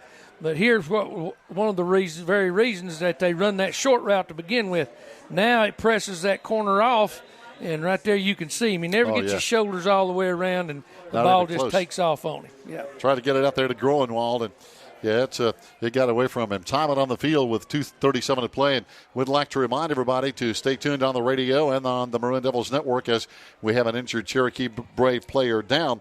Coming up at halftime, Bob Thomas is going to be talking about and introducing our Hall of Fame inductees for the class of 2019, and they'll be down there on the field along with the Hall of Fame Board of Directors. They'll be down on the field and will be honored at halftime. I can't see what number the injured player is for the Braves, but they're working on one of his legs over there, so he's got, it looks like right now anyway, looks like it may be just a cramp. And, yeah, he's back on his feet. That's going to be number 3. That's Rocky Peebles, so he'll be all right. Yeah. But, boy, it's so warm, Coach. It was in the mid-80s again today, high humidity, and these cramps are just loving this kind of weather. They're hanging around, and especially in a situation like the Cherokee players are tonight when there's not that many of them, and a young man's out there, and he doesn't get an opportunity to come off the field at all. I mean, playing on special teams, playing offense, defense, and it's one of those things that sooner or later it just takes its toll on, and they weren't prepared for that. They really weren't. When you only dress 15 players, obviously, you don't have much depth out there, and it's going to catch up with you sooner or later. Of course, I'm Maroon Devils. Yeah. Even though we have good depth, we play 9 or 10 both ways. Here comes the belly play again, I'm pretty sure, right there. Yep, give it to him, yep. In traffic, but now in the secondary with a big first down out to the 45-yard line. Yeah, I swear I love that set to death when they can run plays like that. That wasn't the belly play. As you can see right here, it's pretty much just an isolation-type play, and just hitting that thing up in there with that wing back out of that set. It's just it's downhill so fast and so hard. It's really hard to defend. I really like that. I really like what Coach Blankenship, Coach McMahon are doing. Got a couple of new faces in there, splitting wide left this time. Groenwald along with Robert Green, number 7. Also, we got the tight end wide right with big Jake Claxton, who's had a heck of a game on defense here tonight. Damian rolling to the left. Throwing to the left, and he's got his man, and he tiptoes on the sideline, out of bounds at the 45-yard line. First down for Robert Green. Yeah, I hope they give him the first down. It was close, and he's a little bit disgusted he didn't get that far, and so is the quarterback. Now, short. You see his shoulders turn here. And, Joe, if you get an opportunity to run that back one more time, you'll see the difference in the way Damian throws the football right here. This time, if you'll notice, watch his shoulders come all the way around, square with that receiver when he there. And then he releases it, hits him right where he wanted to. He really over-exaggerated that time because he realized the last time it took off on him. Second down, less than a yard now at the 45, and Damian just keeps it on a quarterback keeper right up the gut, down to the 40-yard line, a 5-yard pickup with 1:42 to play here in the first half. Yeah, and anytime they're playing that bubble look in the middle like that, and you're needing a first down, and you can see the bubble. When I say the bubble, you'll see those 2 defensive linemen inside, and there is no way they can close all the way down in both A gaps and get that defended in a short yardage situation. Here we go, split backs again, 3 wide for the Maroon Devils. Damian fires it out here, going to be incomplete. Just couldn't have good timing with Groenwald as got pressure up the middle, and it's going to be on the ground. Yeah, this time right here, like you said, it was a timing thing, and Damian turned it loose just a little bit. I think he thought he was going to back up just a little bit more, and at the last second he realized he hadn't. I think he would have liked it better if the receiver had gotten a little more depth right there and got it to him a little bit more actually down the line of scrimmage. And again, Coach, I can't say it enough, but our offensive line play and defensive line play, it's basically the same guys, has been outstanding. Yeah, here we go again. Here's that look again. Going to maximum protect. We got hit from the back. From behind. It's a fumble, too. Yep, fumble, and Cherokee has it at the 47-yard line. Damian Lossy never saw that defender coming. He got hit from the blind side, and it's a fumble to the Braves at the 47-yard line. Yeah, and I'm telling you, if they hadn't gotten to him, he didn't have one receiver back here undefended. He had 2. And this young man comes off the edge over here on a blitz and gets him in the only place that Damian couldn't see, and that's coming from directly behind him. And Daniel Thompson, 43, one of their juniors, got him, and you could tell Damian never felt him or saw him coming at all. No, and with us with maximum protection to this side, there was nobody on that backside to pick him up when he came off that edge. Here we go. Bradley back in the shotgun, fires right side. Going to be he caught it, but runs out of bounds for only about a yard gain at the 48-yard line. So that'll stop the clock with exactly 1 minute to play before halftime. Yeah, he didn't threw that in an awful way not to get any more out of that. But I mean, he threw it and connected with him right there, and young man did pick up about a yard running out of bounds. So right now, 2nd down and 9. Next Friday, we're going to be right back here at Swain County Memorial Stadium and Boy Steets Field hosting Andrews. Andrews taking on Murphy tonight over across the other side of Nantahala Gorge. Yep. Now that they got it cleaned up through there, yeah. Boy, I tell you, that was just unbelievable. I'd love to have that wood for firewood that come down off that mountain. There were some big trees in that river, but I don't know exactly what they did with all of it, but it had it dammed up there at one time. That was amazing. I had to drive up there and see that. That was a mess. It truly was. Had the highway blocked, had the river blocked in many areas. They closed the river down for a while, but now everything somewhat back to normal. 2nd down and 9 for the Braves now. 1 minute to play before halftime. Back in the shotgun. 3 wide. Throwing it out here again. Try to get it to Santa Maria. But good coverage over here from Lucas Brown. And also over there was Ian Brooks. Got a little jawing over here. And yeah, he's trying to get it out here to the big man. And there again, he's not been able to connect with him tonight at all. No, and again, you're right, Sterling Santa Maria, interesting name, is 6'1", 250. He's a big back, number 32. Yeah, when I saw him, I saw that number on him when he came out on the field, and I was standing down there. I wasn't real sure exactly. I knew who he was, but I wasn't sure what they were going to try to do with him. And so far, he's not been a real big factor in this game. Nope. He's going to be in the slot over here on the left side. Got a man in the slot on the right side. 4 wide receivers here. Donald Bradley rolling. He's going to try to take off, and he lost his footing. I tell you, the guy got away from pressure and still lost a couple of yards. 4th down and 11 coming up for the Braves now. And looks like we're going to call a timeout. Yeah, and good call on Coach Blankenship's part.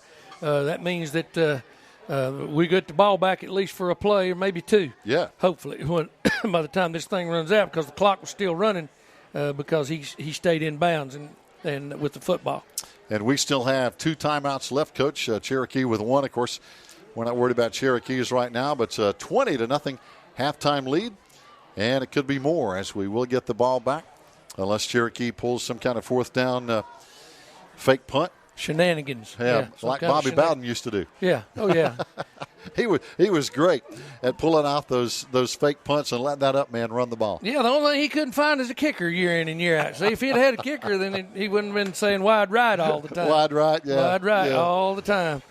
Well, and I tell you, talking about Florida State, they are having some troubles this year. Oh, boy, they used to be the cream of the crop of the ACC for a long, long time. But I tell you, things just, if you don't think your team is ever going to be good, just wait a while. Things turn around. Yeah, you meet the same people coming down as you met going up. That's right. Trust me on that. That's Clemson and Alabama. Yeah. Here we go. Oh, almost a block punt, but end-over-end punt. And it's going to be bouncing around. No return this time. They pick it up at the 28. That's where we'll have it with 41 seconds to play and 2 timeouts in our back pocket in case we need them here to potentially get on the board before halftime. Yeah, and it's a great opportunity to try to put another one on the board and give yourself a little more breathing room in a ball game like this because you never know what's going to happen. I mean, from the looks of things right now, sure, you think you got Cherokee well handled, but we all know that you're just 1 or 2 plays away with some of the athletes they have out there that they're back in this thing. I have never seen a Cherokee team that didn't have outstanding athletic ability. Yeah, ever. That's right. I mean, over all these years. With a flood route now. Damian throwing to the sideline, got his man. Good pass, good catch. Yeah. Connor Hyatt out of bounds, 1st down. Yeah, that's the way you want it to look right there. He got that ball out there in a hurry, and Connor saw it the whole way. And that's how you use clock management to your advantage. Don't have to use a timeout. That only took 6 seconds. Yep. A couple of more of them, and then you can start searching for that end zone. Looking to the sideline, of course, our offensive coordinator, Scotty McMahon, his I don't want to say little brother. I tell you, Ryan, I think maybe taller than Scotty. Ryan's a pretty tall dude, but Ryan inducted last night into the Hall of Fame. Yeah, he was always taller than Scotty. Yeah. Two good guys. Yeah. Oh, Damian dropped the football. He turns, picks it up, fires in a crowd. It's going to be intercepted. It hung up on him, and it's going to be picked off at the 35-yard line. The ball just kind of slipped out of his hands, Coach. Yeah. He was under a little pressure, and it didn't come out nice. Threw it into double coverage right there, and then he knows it. He really wishes he hadn't done that, but he was trying to make something happen. Yep. And anytime you're trying, and you can see them right there, they got the receiver bracketed, and underthrown balls are very dangerous when you've got too deep coverage like that. Boy, they had two or three guys around the football with 28 seconds left. The Braves are going to get the football back as we look down the field. And, our receiver did trip over one of the Brave defenders, but no flag. Yeah. Here we go. Bradley throws it out. This time he hits Santa Maria, but he's upended. Good open field tackle over there by number 3. Lucas Brown gave up 110 pounds to that guy. But, hey, you hit a guy at the knees, and he comes down. And here's the strange thing. While the Cherokee player's standing here discussing something with the official, the clock's running. And now they're going to run out of time before they get a chance to run another play. Yep. That's the first time we'd seen him catch the ball, and so now he's got to talk it over with our players and the official, and then you don't have any time left. Yeah. That is not good clock management, just the way the first half ends. No. 20-0. Our Maroon Devils in the lead here on Hall of Fame night. Fans, stay tuned. We're going to come back. If we have a chance, we'll bring up a point or two, but we're going to come back and get right into the Hall of Fame and introduction of the players that are introduced here tonight with Bob Thomas. Stay tuned. We'll be back after this 2-minute timeout on the Maroon Devils Network.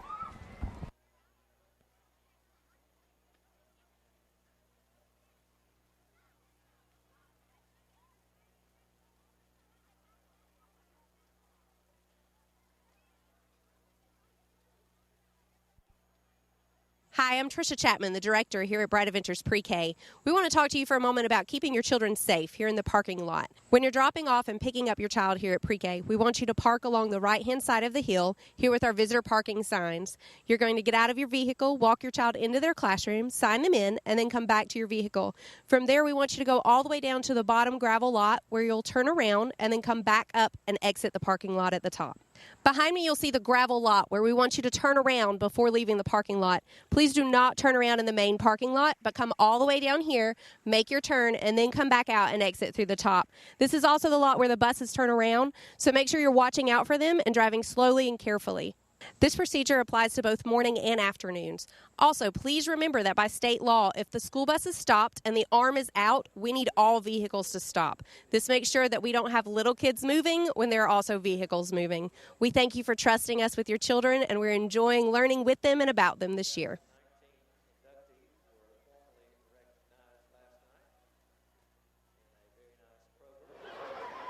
MC Gary Ayers.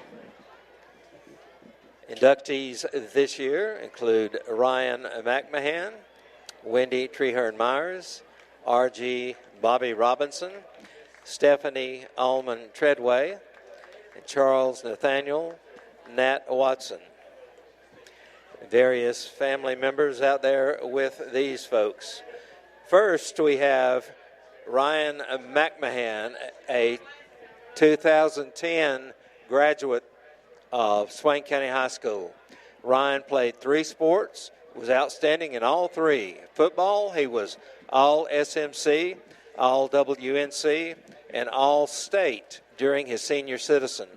He set a school record and led the state in interceptions with 12, and also was 6th in the nation in interceptions.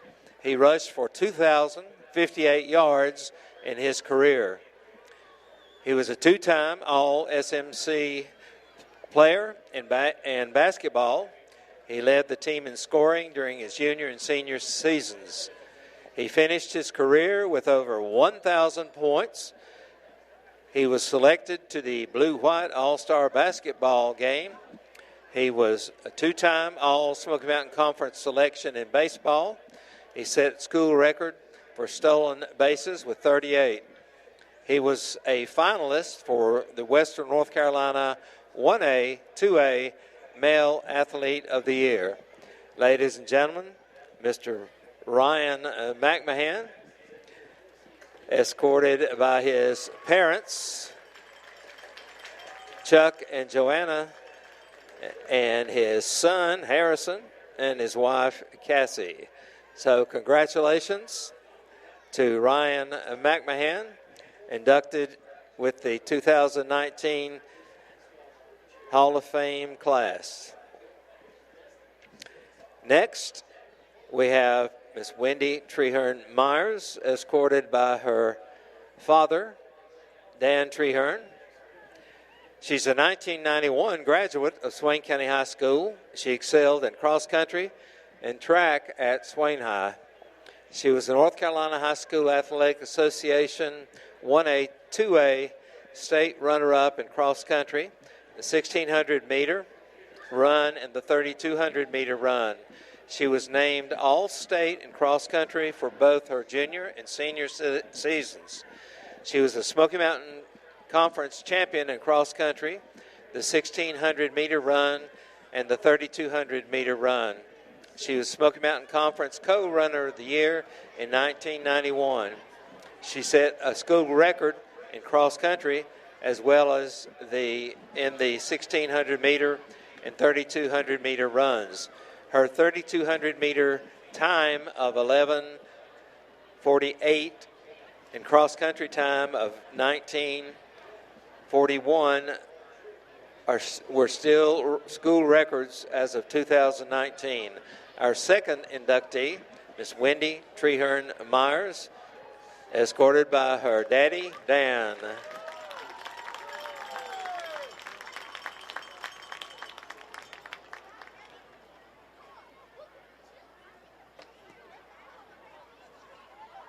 Inducted posthumously into the Hall of Fame as a patron was Mr. R.G. or Bobby Robinson. He was a lifelong resident of Swain County. At Swain High, he was an outstanding football player, where he was dubbed Glue Boy for his ability to catch most any pass thrown. He officiated high school football for many years throughout Western North Carolina.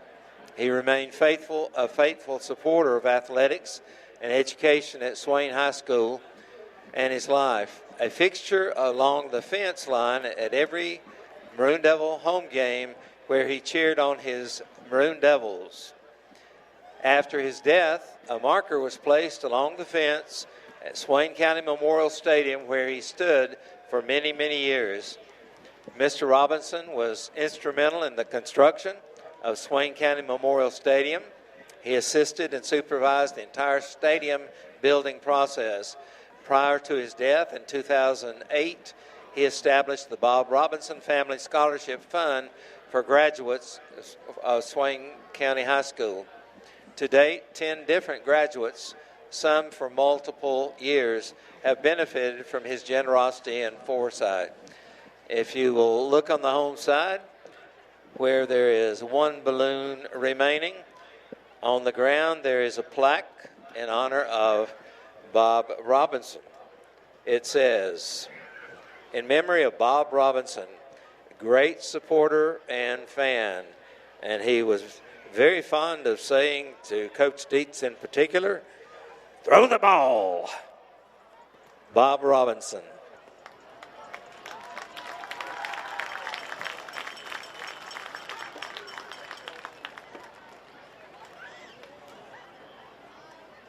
Escorted by his stepson, Casey Davis, and his daughter, Angie Maloney, and her husband. Bob Robinson, honored posthumously last night. Our next inductee is Stephanie Allman Treadway, a 1987 graduate. She played 4 sports at Swain and outstanding in all 4. The 1987 North Carolina High School Athletic Association 1A, 2A, 800-meter state runner-up. She finished third in 1A, 2A state championship in 1986. She was 1987 Smoky Mountain Conference, sectional, and Western Regional 800-meter champion. 3-time Smoky Mountain Conference champion in the 800-meter, breaking previous Smoky Mountain Conference 800-meter record. She broke the school record in the 800-meter 6 times with a best time of 2:25.29. A three-time All-Smoky Mountain Conference in track, All-Smoky Mountain Conference in basketball, a 4-year starter in basketball. She was a member of the 1985 Volleyball Smoky Mountain Conference Tournament Champions. She was a member of the Lady Devil basketball team that won the 1987 North Carolina Scholar Athlete Team Award for Team GPA. Stephanie Allman Treadway, escorted by her husband, Wally, and their daughter, Alexandria. Congratulations.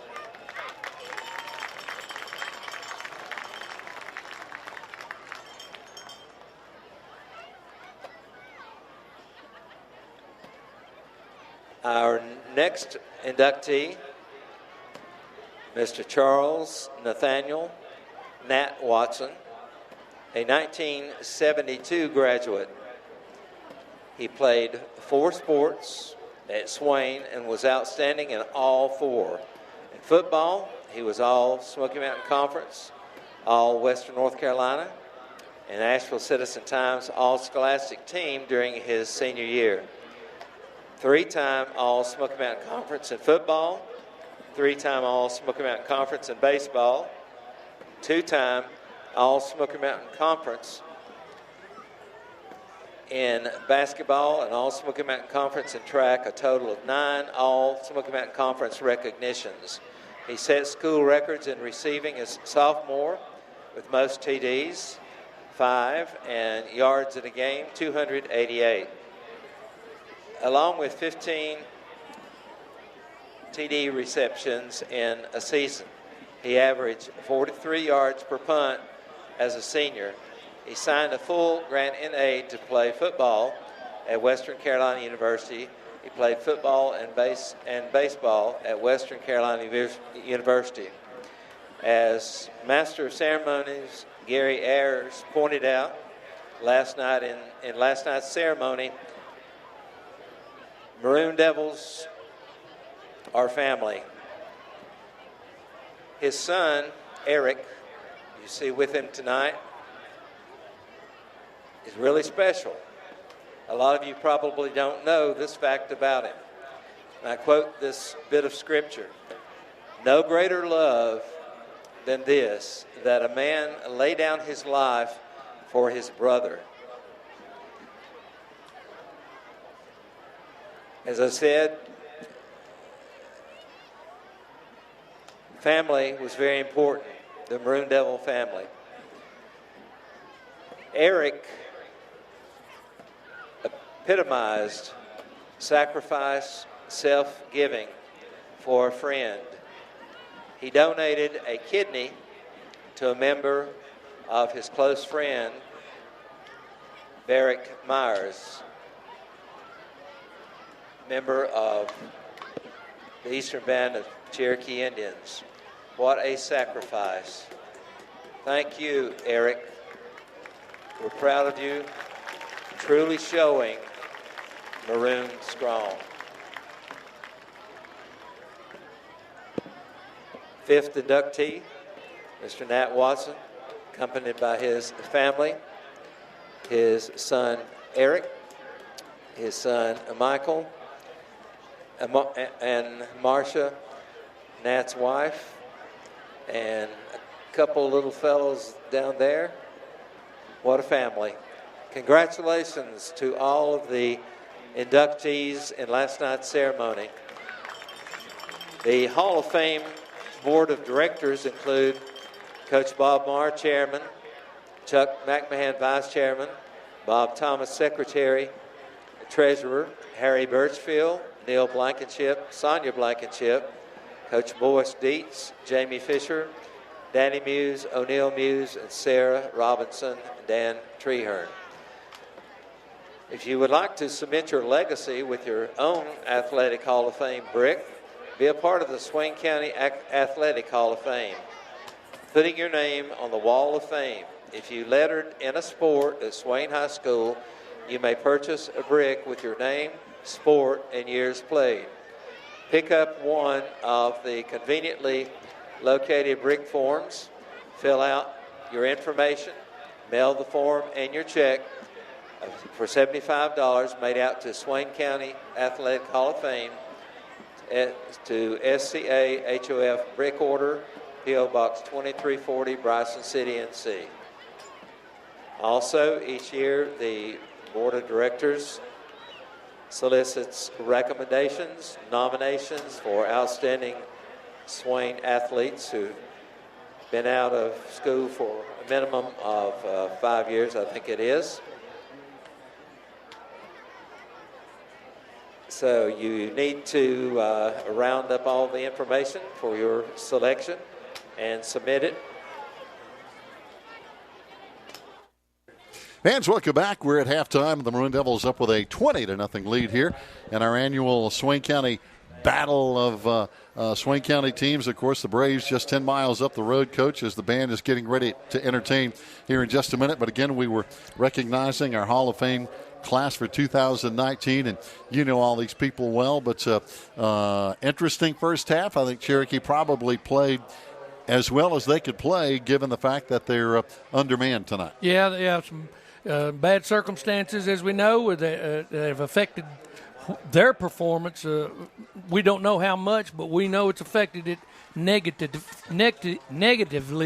to say the least. So anyway, it's not your normal matchup that usually goes on at this time of year here, and but it is what it is, and the mere fact that they're here trying and they're playing, and you know their heads are down just a little bit, and their hearts are not probably in it all the way. They're still putting on. I tell you what, there's still a lot of fight in Cherokee, and we've still got work to do in the second half. Oh, no doubt. Second half coming up here as our Maroon Devils will be again kicking with the Cherokee Braves here in the second half. But right now, the band is. All right, the band is getting set up. We're going to take a 1-minute break, and we'll be back with the band live right here in 60 seconds on the Maroon Devils Network.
contest.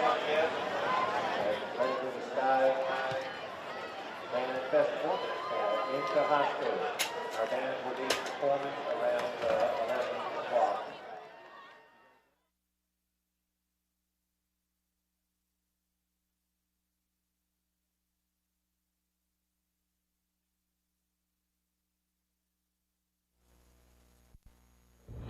I'm Taylor Holt with the Maroon Devils Network.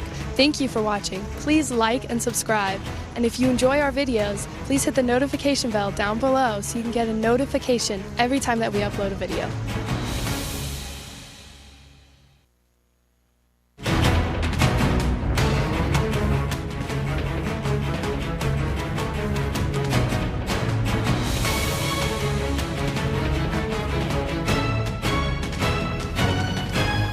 The Smoky Mountain Conference, one of North Carolina's oldest and most storied athletic conferences, producing champions on and off the playing field for decades. The Smoky Mountain Conference. Tradition lives here.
Fans, welcome back just in time as the Cherokee Braves will kick it off. Kicking it deep is going to be Rocky Peebles right down the middle. Bryce Swain picks it up on the hop at the 9, out to the 15, 20, 25. Got some room, 30, 35, out across the 40-yard line. I tell you, anytime Bryce Swain gets his hands on the football, Coach, he is a threat. Yeah, that was close right there. I mean, he's just about 2 steps from really getting go. He was going good, but he about 2 steps from just popping it on through there. They got him at the last line of defense. He really was.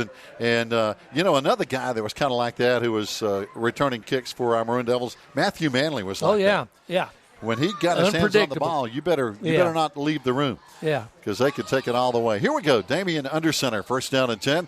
Hands off right side. Just a simple play. But, it goes for almost a first down out to the 50-yard line. Nice run on first down by the fullback, Ian Brooks. Just a nice vanilla veer play to start the first play of the second half. You don't ever want your opponents to forget you've got that, and that's why I'm sure Coach McMahon's still running it. He's going to line them up right there, and it's just hat on a hat, and we're going to run right at you. Second down and 1 now. This time we got 2 wides. Right now the Braves with a 4-man front, kind of a 43 look. As this time getting the first down and a whole lot more. It's going to be, it's Damian Lossy all the way over on the left side of the field, talking about a great play fake as he goes all the way inside the 10. I was watching Bryce Swain because I thought he had the football coach, but Damian's way over there on the other sideline. Yeah, now watch what happens right here. We leave the man standing, and they forget all about Damian. You block the outside man, and he's on the edge that quick. And he is wide open. Nobody was within 5 yards of him. That's exactly right. And when everybody bit on that play fake to Bryce on that midline option there in that bubble we call it, and it's a hard thing to defend out of that bubble front like that. Well, I tell you what, I bit on it pretty good. I was watching Bryce, but then he didn't have the football. Here we go. Yeah. Split backs again. 1 man wide right. This time we run to the right side with the fullback. Ian is in the end zone, and, Coach, it only took a minute and 14 seconds to get on the clock. Yeah, same play we ran the first play.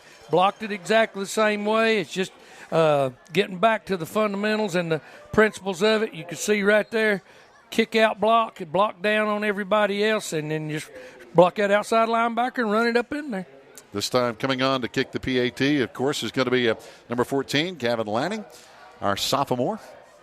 Kicks it up, got plenty of foot under it. This one is going to be good. So just over a minute into the third quarter, it's a 27-0 lead. And, Coach, that says a lot when you come out on that first drive and just establish that momentum. Yeah, you can see a whole lot of air go out of Cherokee sidelines, what players they have out there. And this is tough because there's once you're down in a hole like this, there's not really a whole heck of a lot left to play for. So it's just a matter now of the Maroon Devils keeping control of the football game, staying healthy. Don't let any cheap injuries happen to you. Not to say that somebody's going to take a cheap shot, but anything can happen. And the dangerous part is that when you get a lead like this, players tend to relax a little bit, and that's when the injuries start occurring. When you get relaxed. You're right.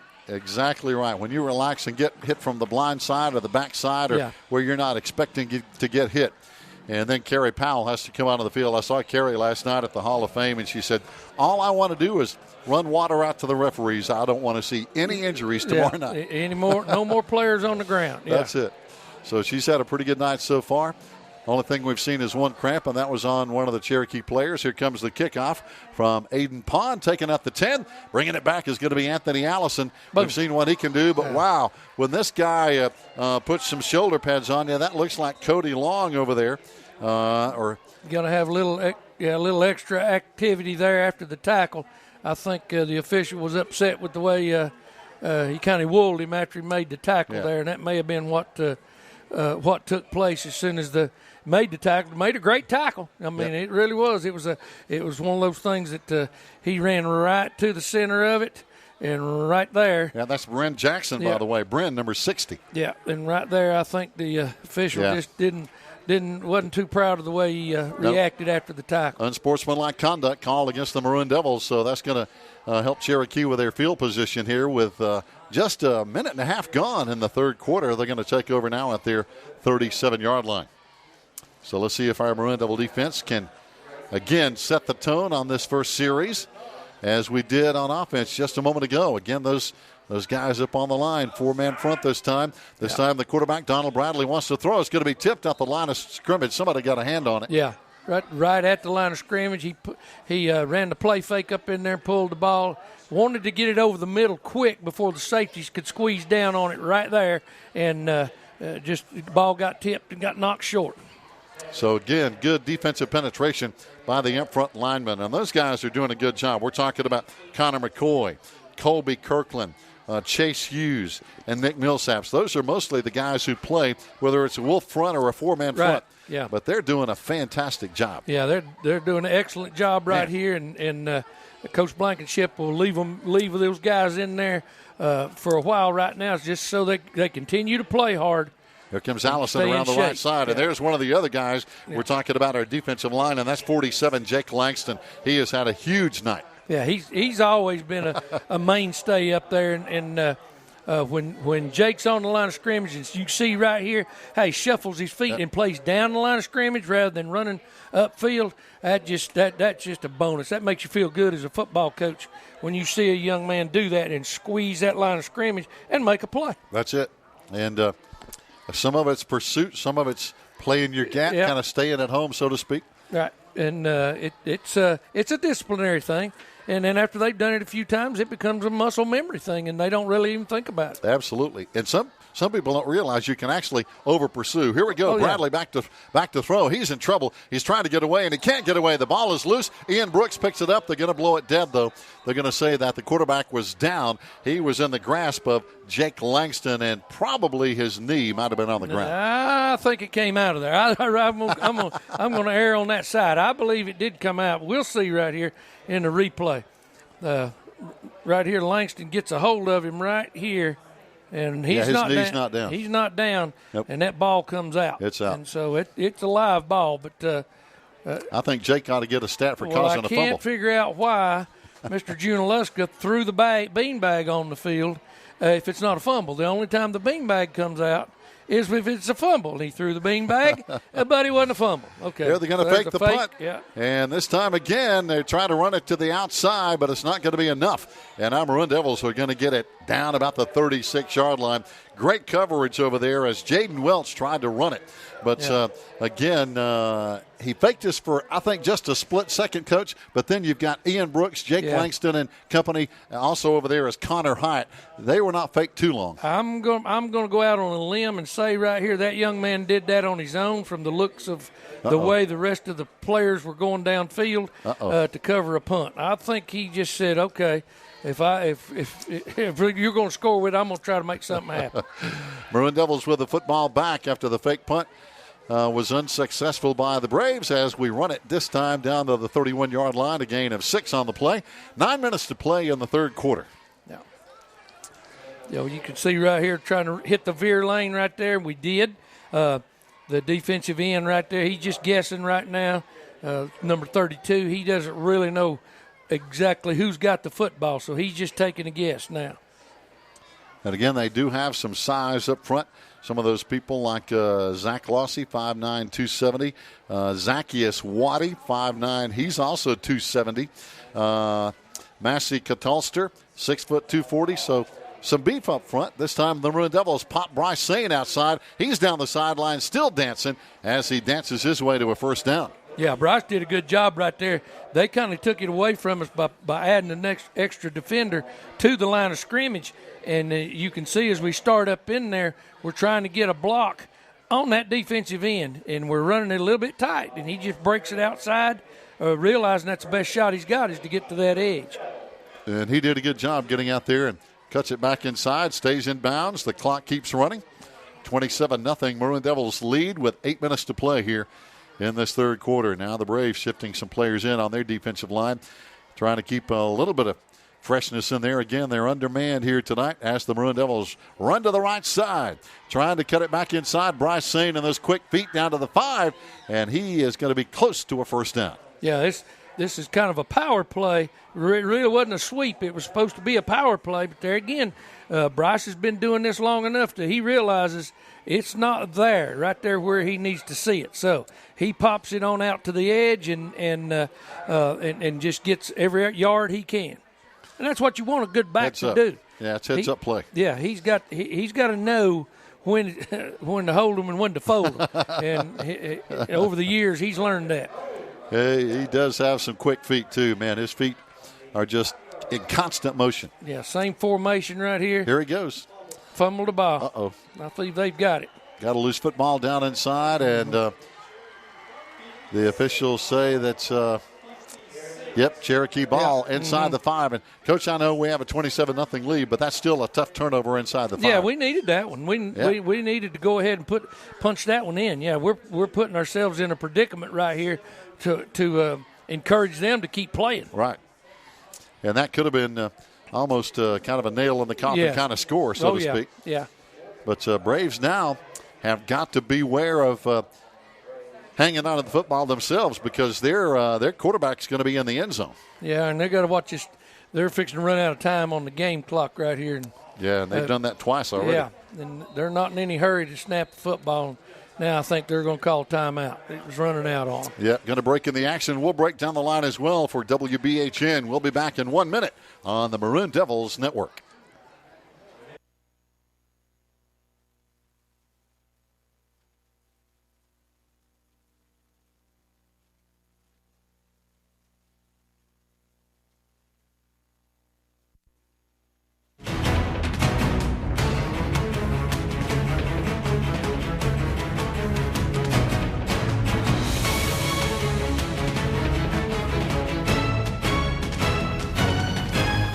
The Smoky Mountain Conference, one of North Carolina's oldest and most storied athletic conferences, producing champions on and off the playing field for decades. The Smoky Mountain Conference. Tradition lives here. I'm Maroon Devils Network. Thank you for watching. Please like and subscribe. And if you enjoy our videos, please hit the notification bell down below so you can get a notification every time that we upload a video. Thanks, Taylor Holt. Welcome back. 7:02 to play after the Braves timeout. Again, they're going to be operating in the end zone as quarterback Donald Bradley and his running back there, Anthony Allison. Got to be really, really careful here, Coach, with how they handle that football. And they're up against it again with the play clock. We're going to see right here if they get it off. Yep, 5 seconds, get the snap a little high. They pull it down, then they throw it down the middle. Ooh, that's dangerous. It's looks like they – well, did he catch it? Yeah, he made a catch. He hung on. Yeah, he did right there in the middle of the field. And Cherokee just trying to get the ball off the goal line and get it out there. Pretty dangerous throwing it into the middle like that. But boy, that was really dangerous. Yeah, it was. Jaden Welch, number 8, out there with the catch. And right on his back when he caught it was our Maroon Devil linebacker for a short gain. Line of scrimmage is going to be the 7-yard line, 2nd down and 5. Yeah. Now they can at least get out of the end zone. Yeah, they'll probably come back right here and try to get that ball out there to the wide side of the field, running the football, giving it to the tailback there. Boy, no hole in that gap as the linebackers were plugging that gap all the way and actually push them back. Yeah, it was. That was a great scheme up front out of the 4-man front. You can see right here gap defense. They're pulling the guard there. We're doing a good job playing down the line of scrimmage with that pulling guard, and he takes you right to the football. Wow. And I tell you, again in there, Jake Langston, Ian Brooks, I tell you, this defense is getting after people. And that's really good to see. I know our defense has forced 12 turnovers in the first 4 games coming into this game, and that's one of the reasons our Maroon Devils are 4-0. Back to throw is going to be Bradley. Down the middle again, intercepted. Yeah. Bringing it back again is going to be Lucas Brown. And, he almost lost the football, and he's going to go out of bounds at the 5-yard line. It looks like, I don't know if he's trying to change hands, but he almost dropped it. But a great defensive play. He got so excited. He had that ball there, and he knew he'd gotten it, and he wasn't going to let him get it back. But at the same time, it almost got out of his hands right there. Great job breaking back underneath that route. He saw the receiver and then waited to break underneath it. and then right there it just almost gets away from him. It's like it kind of hit his hip pad and popped loose on him at the 5-yard line, though. Our Maroon Devils have it with a great pick, the second one tonight for Lucas Brown, I believe. Yeah, Lucas was upset with himself that he didn't get that one on in, but he has a great job, great interception, putting us right back down there in field position. No doubt. Lucas Brown getting it done, and here comes Bryce Swain. Is he in? He's in. Touchdown, Maroon Devils from 5 yards out. Yeah, as long as they're staying in that split front, the bubble there again. I mean, here it is again. You can see the midline. The defender's even standing up, and we just run it right inside of him. It's just a power play to run right inside of him, saying, it's mono time. Yeah, and I tell you, there was good blocking, but Bryce also got about 3 yards on his own. Oh, yeah. He hit it up in there the way you want to see him go, and that's with that front upper body planed over. And they hit him, but got a penalty flag on the PAT before the ball is kicked. We may have Cherokee offside. Going to be declined, so we'll line up and kick it again. Right. We didn't really kick it the first time as they blew the whistle. So again, coming on to hold is Connor Hyatt, who has good hands. And, of course, there's the kick. Got plenty of air into this football, and it's going to be good by Gavin Lanning. And, Coach, that's good to see, is getting that football up in the air. Those low-line drives can be scary. Yeah, those are the ones that get put back in your face by just a hand coming up. No doubt. So you want to get some punch under it. He doesn't have to kick it very far. He just got to get it up in the air and get it through. 34-0. Fans will be back in 1 minute here on the Maroon Devils Network.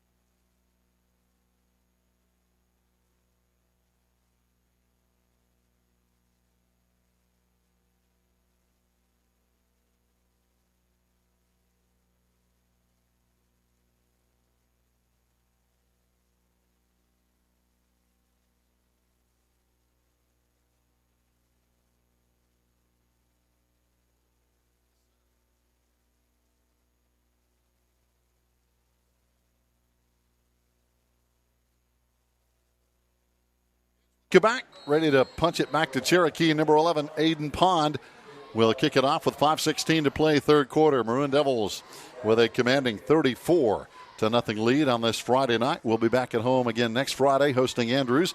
This kick going to be angling toward the right sideline, and it's going to be going out of bounds, and that's one of the few that we've seen go out of bounds this year, Coach, and obviously that gives Cherokee pretty good field position. Yeah, I believe Coach Blankenship had made a decision right there. You know what? Rather than give this young man an opportunity who can return that ball. He's good. Let's kick it away from him and not just kick it straight to him and take our chances. Just kick it away from him a little bit, and that one got away from us, went on out of bounds. A good kick, normally, but by him not being able to get over there and field it, it just bounced and went on out of bounds. And we've seen him every time he's got his hands on the ball. Talking about Anthony Allison, number 18, a junior.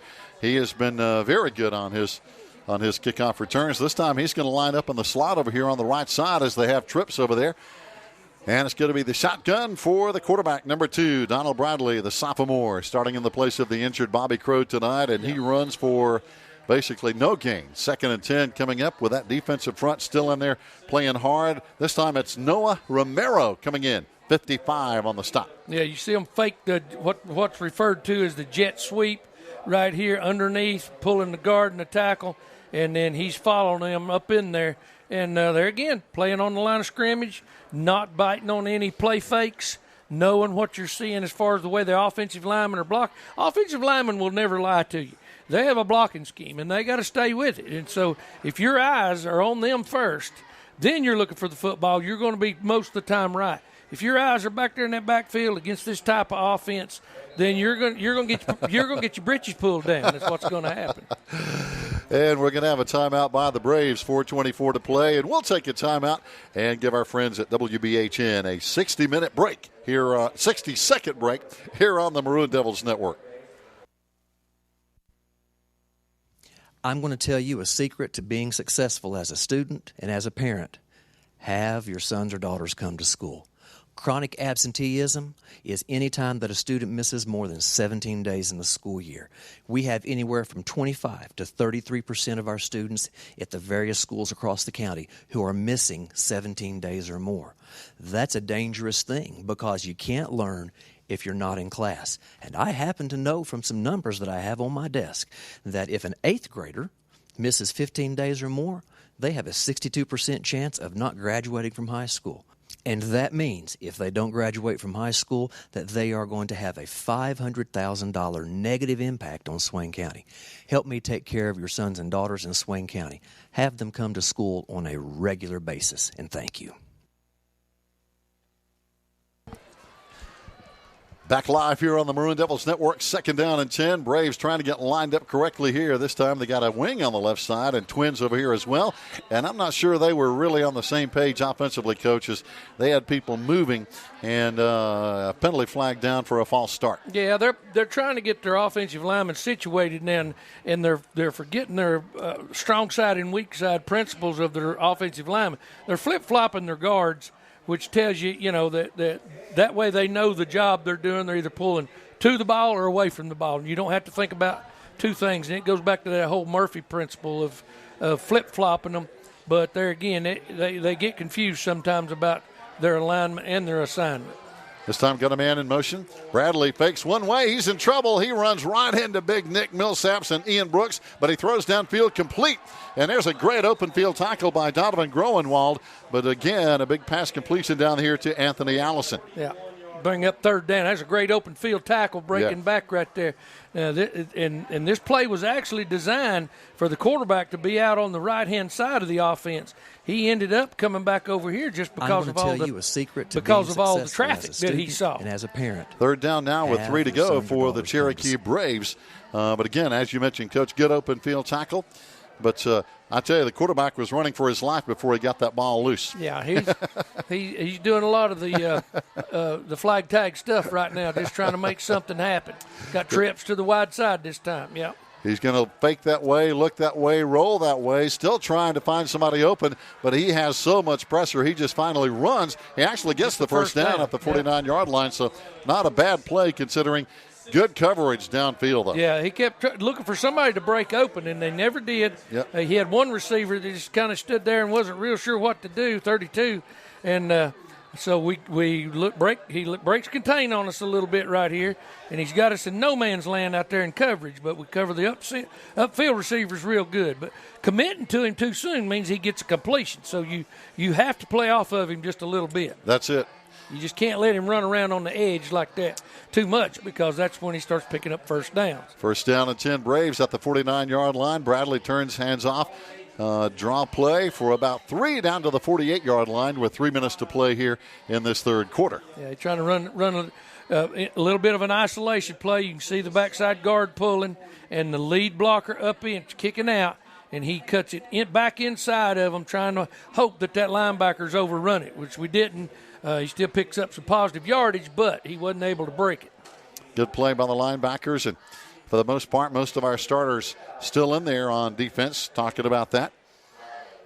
And now again, the Braves up to the line of scrimmage, not in any hurry at all, as this time they're going to bring 32 out here to the slot. Again, that's Santa Maria.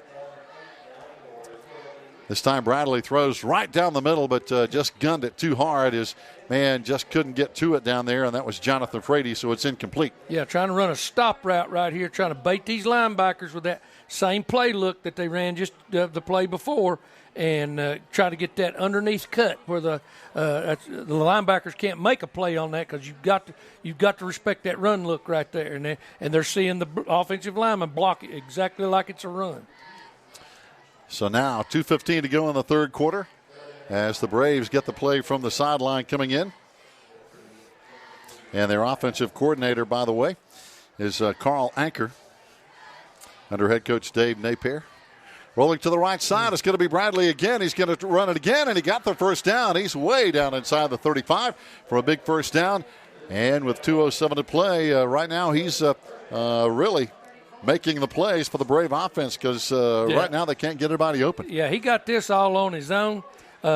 We didn't do a real good job of containing him.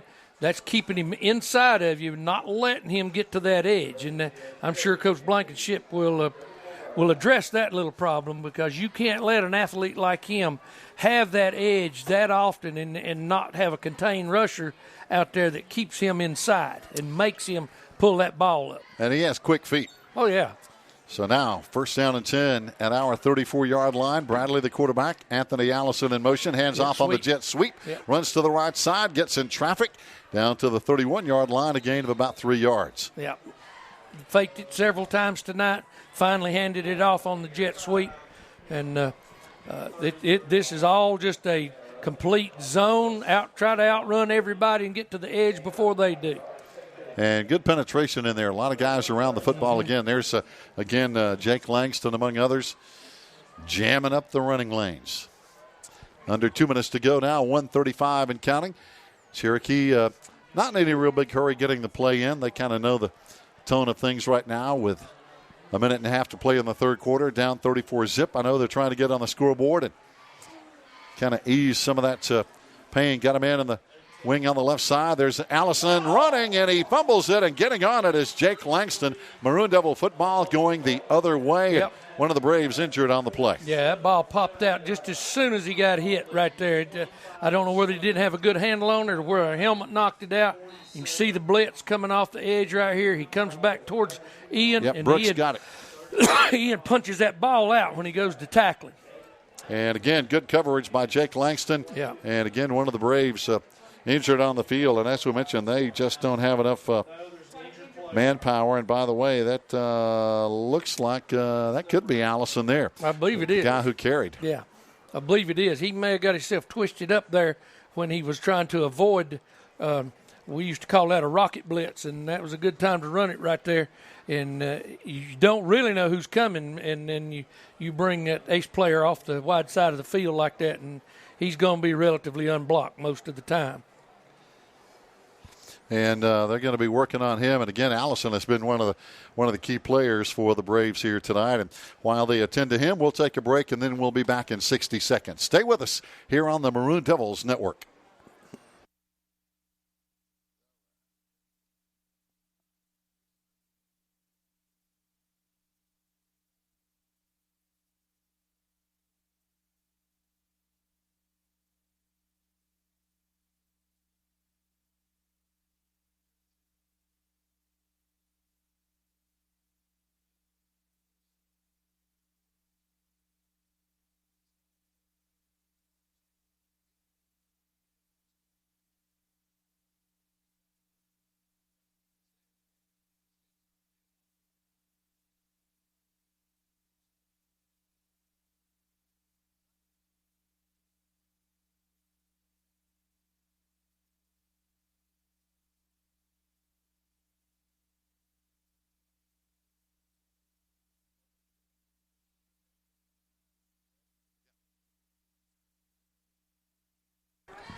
Fans, welcome back. I want to give a big shout-out to Joe Holt up on top with Emma Dingle running the show tonight with the cameras and the instant replay. We appreciate all their hard work as our Maroon Devils have the football back in a brand-new, fresh pair of legs. And here he goes, talking about Carson Taylor. He's still going. He's still not out of bounds, all the way inside the 35-yard line. And, Coach, that's what that's about, a fresh player with fresh legs. And this is the first time we've seen this play tonight, unless it got by me earlier.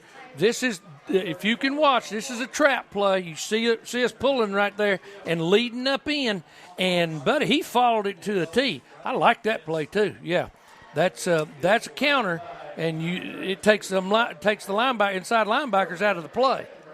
Outstanding run and good blocking as well. Carson Taylor on the carry. First down, Maroon Devils at the Braves 34. This time, here comes Taylor again to the right side. He's in the secondary again. One man tries to arm tackle him. It ain't going to work. Touchdown from about 34 yards away for Carson Taylor. Yeah, just a straight veer play right there, giving it to him. It looked like it was already predetermined. Hey, it looked like Damian, the way he handed this ball off, is I'm giving it to him. And the defensive end out here, he's in no man's land. He's been guessing all night, and he's not guessed right, but maybe twice. Jonathan Frady tried to arm tackle him, and Taylor's just too big at 5'11", 195. Yeah. You just don't arm tackle those guys. Now we're a man short on the kick team as Thomas Allen comes on with the PAT group. 41 seconds to play. It's a 40-0 Maroon Devil lead with a PAT making it 41 here. If we can boot it up, got a penalty flag, and we've had a flag on just about every conversion attempt tonight. Offsides again against Cherokee. Again. Did the last time. We'll decline this one and try to kick it up. We're going to call it good. Yeah, that one is good. So it's a 41-0 lead, and we'll be back in 1 minute. Well, hang on. Yeah. They're going to make him kick it again. I was fixing to say, I don't think you can give a point to that one. I wish they would and let it be that. But, no, we got to kick it over. Got to kick it again after the penalty, even though the penalty was declined. Again, Connor high at the holder. Kick is up. It got through. Got through the left upright, and it's good. 41-0 Maroon Devils. We'll be back in 1 minute here on the Maroon Devils Network.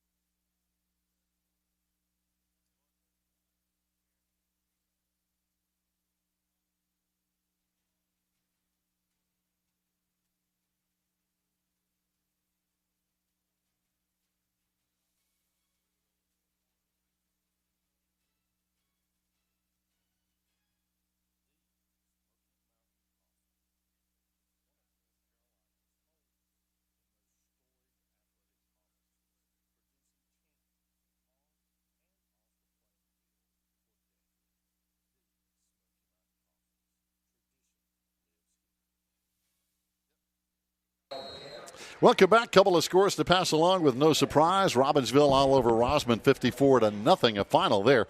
Murphy leading Andrews 35-7. Neither score a big surprise down the middle. Line drive kick picked up at the 20-yard line. Braves on the return. That's number 9, Jonathan Frady. The regular return man is the guy who got injured on the play earlier, Anthony Allison. But he actually is back out there already, Coach. So he's apparently okay and a pretty tough kid. Yeah, he's tough. He came right back out there. And there again, we kind of squib kicked that one to keep it away from him. Smart move on Coach Blankenship's part, just getting it upfield and let somebody else handle the football besides him. So now at the 31-yard line, the Braves will have it for probably the final play of this third quarter before we go to the fourth quarter here tonight at Swain County Memorial Stadium and Boise Dietz Field. We'll be right back here next Friday night with the Andrews Wildcats and see some old familiar faces coming over from the other end of the Nantahala Gorge as Bradley hands off, and boy, there's nowhere to run to thanks to some good play by the outside backer over there. That was Lucas Brown, Coach, who turned that play back inside. The defensive linemen, too. When they're flip-flopping these linemen, here these are just two giant fold blocks, and you see players on the line of scrimmage fighting up and down the line of scrimmage. That's all a coach can ask for. That's all a defensive coach can ask for. And that's the end of the third quarter here, 41-0. Maroon Devils in control. We'll be back with that final 12 minutes after this 1 minute break here on the Maroon Devils Network.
Fans, welcome back. 3 quarters in the books, ready for the final 12 minutes here at Swain County High School on a warm Friday night. We've had a couple of reports of a couple of showers around the mountains here tonight. We hope a lot of you get rain because it is really dry and we need the rain. Here we go. Braves with the football.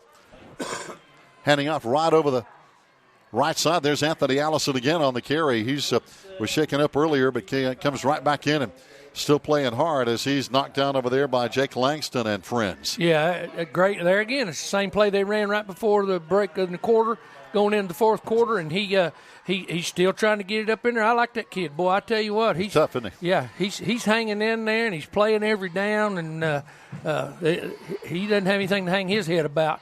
And we just, right now, we're just doing a great job up front with this defensive line scheme and mixing it up between the four-man front, Here's the your Wolf front. Yeah.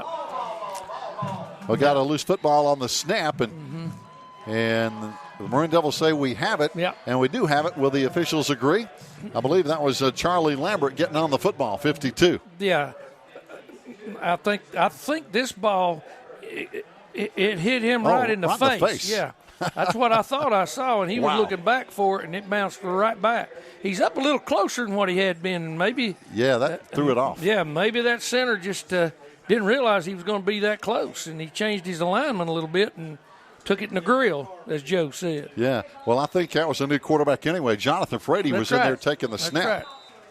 So now we got a timeout by the Maroon Devils here with 10:40 to play. And yeah, because Blankenship trying to get some new people onto the field now, and there goes Kerry Powell out to rehydrate the referees. Yeah.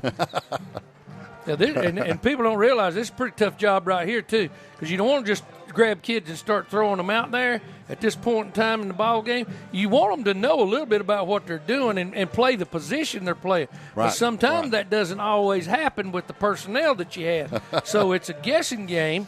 And meanwhile, you don't want the guys who've been out there to get too cooled off, too lackadaisical, because you don't know what's going to happen with one of the other younger players that you got out there on the field.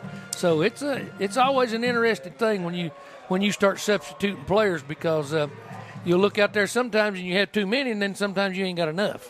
Well, it looks like Damian Lossy is going to stay in at quarterback. Well, that's probably a good thing. Yeah, Damian's probably not going to carry the football. Right. And they're probably not going to change but a few of the offensive linemen. But everybody else will probably be close to brand new. Yeah, I got some brand new folks in there. Carson Taylor is one of the running backs who carries. Also, Zach Stepp is a running back. But we got a whole brand new line up there, Coach. Let's see. We got Sam Bernheisel, number 72. We got 62, Aiden Allison. We'll try to check number those 60, numbers. Yeah. We got number 60 in there. That's a big Bren Jackson. Yeah. Also over there, wide side this time is going to be Trip Peterson. He's going to be a tight end. So we got some new personnel. We'll try to track them as we can. Right now, 2nd down and 5 as we picked up 5. And we got a penalty flag down on this play. Wide right over there was a sophomore, John Parton. And this time wide left was Seth Schuler. I'll tell you what, that Schuler name keeps popping up, doesn't it? Can't get rid of it in Swain County. Seth is another one of those sophomores. Good sophomore class of 14 sophomores. Yeah, that's the group you want to hang together and stay with it as long as possible. Don't lose any of them. Make sure there's no attrition among them. Our center right now is 56. That's Michael Winchester. Big 5'11", 230-pound junior. Damian tosses in the backfield. Oh, he almost missed him. Reversing field is Zach Stepp. He is avoiding people and making some pretty good moves and actually got some positive yards. Sure did. Because the pitch to him almost went into the grass. Yeah, this was a toss sweep to the wide side of the field, and the ball got kind of shuffled up right there. And yeah, you can see this on the replay right here. And as he mishandles the ball, he just figures out that the best place for him to go is back where he came from. And it came right through his hands, but he gets a hold of it and reverses field away from his blockers. His blockers were going right. He comes back left, runs into his quarterback, but avoids. There's 3. He made 3 people miss. Yeah, and the most surprised person out there was Damien through the whole thing. Damien didn't expect to see him there again. Great play. Here he goes. This time again, it's going to be Zach Stepp with a good gap as he got the handoff ran the midline option right there, and he hit it right where it needed to be, and we blocked it right, and a positive play. Good positive run over there. You can see right there, there's that bubble right in between those two inside defensive tackles, and as long as that bubble stays there, you can run it there. And again, that's Zach Stepp, number 4. one of the several new players in there. Also in there is Aiden Allison, 62, one of our linemen up there, right beside 56, Michael Winchester, the center. Here he comes again. Oh, spit it out. Cherokee got it. Got a loose football at the 10. I believe it was a fumble, and I believe Cherokee got this one. You're right, Coach. Yeah, he ran the same play, and it was there again. He just didn't have a good handle on the ball, and it got punched out and ended up on the ground. I hate that for that young man. He was really coming on right there. He was starting to feel it. He's got to keep both hands on that ball just a little bit longer right there. He took one hand off to try to make a move, and if he can keep both hands on it for one or two more steps, then he can break it loose. And that's something I'm sure he's going to take to bed with him tonight. Oh, yeah. Got to hang on to the ball. Yeah, he'll wish he had that one back. Oh, yeah. That's just the way athletes are, and that's the way the good ones are. They want to do it right and get better.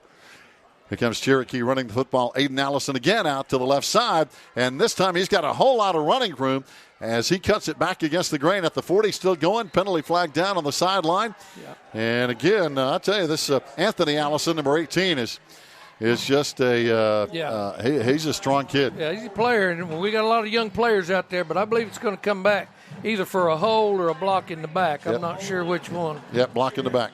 It is coming back. Yeah, so it'll come back at least 10, and they'll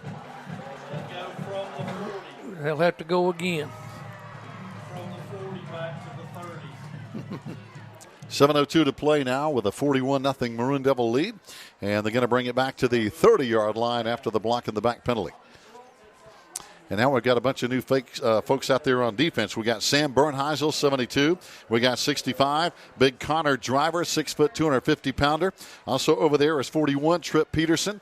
Also, we'll try to check some of these other numbers. There's Zach Stepp, who played on offense a moment ago. John Parton, among others. And dropping back, playing a very deep safety as they run it right up the gut with 32. And again, he's a big kid, 250-pounder, breaking tackles. And he's finally brought down over there by one of the guys, Zach Stepp, who was playing back deep. Yeah, that's the first positive yard play tonight we've seen out of him getting upfield. They got the ball out here to him quick, and he breaks a few tackles and gets some positive yard. Picks up another first down. We got Connor Driver out there. We got Brent Jackson out there. Again, Sam Bernheisel in there at linebacker, as we mentioned, Trip Peterson. Also in there, number 30, Andrew Chavez. And right now, the deep man looks like Cameron Blankenship, number 9. He's playing deep center field back there. Also back there with him is Zach Stepp, the two safeties. This time, Allison runs, tackle. And he is hit pretty hard. Good tackle. That's an excellent play up. It looks like Aiden Allison. Well, that's a great play. He saw this thing coming, and he starts to get himself a little bit out of position for a second. He sees that guard's blocked right through the alley. That's called alley play. Boy, he fit in that alley perfectly, just exactly where he's supposed to be. That's one the coaches can brag on right there. He could feel good about that. He saw that one all the way. Did a good job plugging the hole. Elias Watkins, another one of our new players in there on the defensive side of the ball. Now we line up with a 4-man front. Brent Jackson and others up there in that group. Back to throw. Bradley dumps it off short, breaks a tackle, still going, lowers his head, gets another yard. Is a good play over there by Jaden Welch for the Braves. Yeah, he did a great job of catching it. Our coverage split on him right there. There again, they're trying to make it look a little bit like they're not going to throw it. They're going to throw it deep, and all he did was throw it to an outlet right there in front of the linebacker. And right now, the defense hanging in there. 4:39 to play here before we wrap this one up and put it to bed here on a Friday night at Swain County High School. 3 wide for the Braves as Bradley looks over the defense. Got a 4-man front right now. Allison tries to bounce it outside, but breaks a tackle and cuts it back inside. I tell you, this kid just doesn't want to go down. Yeah, broke several tackles there. Yeah. Pick up positive yardage. Got hit at the line of scrimmage and just kept battling. And you can't ask any more from a kid when you're down 41-0, and they're playing hard like that. Yeah, and right here we got to be better open field tacklers right there. Get your head across and keep your feet. Don't go to the ground. We used to refer to that as leg diving, and and the kids talked about it a lot. Don't lose your feet. Keep your feet running once you make contact with him like that. Also looks like Chris Singley, number 31 in there, getting some playing time for the Devil defense at linebacker. So we'll try to check players as we can. Here comes Allison again. He's been their go-to guy, and there's no quit in this kid as he carries down to the 27-yard line. Another good carry and another first down for the Braves. Yeah, he's accumulated a lot of yardage tonight, and for them not to have put many points on the board because and he's a tough young man, and he just keeps coming. Good running back and a good return man, obviously, with now 3:10 and counting left to play. Yeah, there again, got to put your body on them, keep your feet running. Don't go to the ground. Got Trip Peterson in there, number 41. Again, a whole new defense out there. Right now, kind of a four-man front. This time, Bradley tries to throw it. This time just throws it away. With 2:47 to play, he couldn't find anybody to get that ball to. Yeah, they may have been a little mess up out there in their routes they were supposed to be running because they're talking to each other out there. Somebody may have not been doing exactly what they were supposed to. And, Coach, what you're saying is true. Even though they're down 41-0, they're still working on things to try to get better for next week. Oh, yeah, they've got things they got to do. I mean, and so it's the season's still out in front of them right now. And according to what happens to the players that are not dressed tonight for Cherokee, and then there again on the other side of the football with Swain, right now we got to be thinking about down the road here what we're going to have to do to get to make it through the rest of this tough season. Michael Winchester on a good tackle over there of Jaden Welch, number 8 for the Cherokee Braves, and that's going to bring up a third down now with 1:50 to go and a 41-0 Maroon Devil lead. Yeah, they put Welch back there this time to give him the football some, and they're just wearing the running backs out. So they're trying to. They're shorthanded, and they're trying to do everything they can. That's all you can do is do the best you can with what you've got. It's going to be Bradley at quarterback. Allison lined up behind him deep, and right beside him is Jaden Welch. And this time it's going to be a fake and a throw, and just threw it a little bit out too far outside. Pretty good coverage over there by Carter Kirkland. Yeah, good, number 84. Good coverage. He didn't bite on anything. He's reading the quarterback like he's supposed to with his eyes, and he's feeling the receiver and makes a break on the ball right there. So now that's going to bring up a timeout. The Braves call a timeout, but the clock is still running, so I'm not sure. I think they're going to put a little now. They finally get it stopped, and the Braves are going to get their final group in there for this last play or two before, again, we wrap this one up and get ready for Andrews. Next week, we're going to be right here at Swain County High School, and we hope you'll join us as we host the Wildcats. Week after that, we're going to be at Rosman on October 11. Then we've got two huge games back-to-back. October 18, we host Murphy right here. Then we go to Robbinsville the week after on October 25. And a lot of folks believe, and I happen to be one of them, those two games will decide the Smoky Mountain Conference with Murphy and Robbinsville. If not, it'll be the Robbinsville and Murphy matchup. Yeah, it's coming to a head slowly but surely. Slowly but surely, cream's rising to the top, and yes. The teams that were expected to play well this time of year are playing well. So they're playing well. Well, Cherokee's going to line up for a field goal. This would be a 41-yard effort. We'll see if they actually do it or just try to fake it. Yeah, right here. I think I'm pretty sure that Coach Blankenship's just playing the fake. And well, they're going to kick it. It's not even going to be close. Yeah. Had the distance, but it's wide left. So with 48 seconds to play, we get the ball back. Cherokee actually was a man short. They had a guy running on at the last second. Didn't matter. They're going to stay on defense, and we're going to run, I'm not sure we're even going to run another play. Yeah. As the clock is running, and that's going to wind it up. And, Coach, again, we just had another outstanding effort from our defense tonight, put up 41 points offensively, and got the job done. Yeah, Coach Blankenship and his staff's got to be proud, and they've done such a good job of rallying these young men since early in the season, during the summer practice, and then starting down there with that first game down there with that team in Atlanta. There was a lot of very difficult and a lot of adversity, a lot of difficult times in adversity they had to overcome even there. Yeah. But it's a difference of night and day of watching them play. And of course, the Smoky Mountain win was huge, and then the Franklin win was huge. And so these types of things right here, that's a feather in their cap.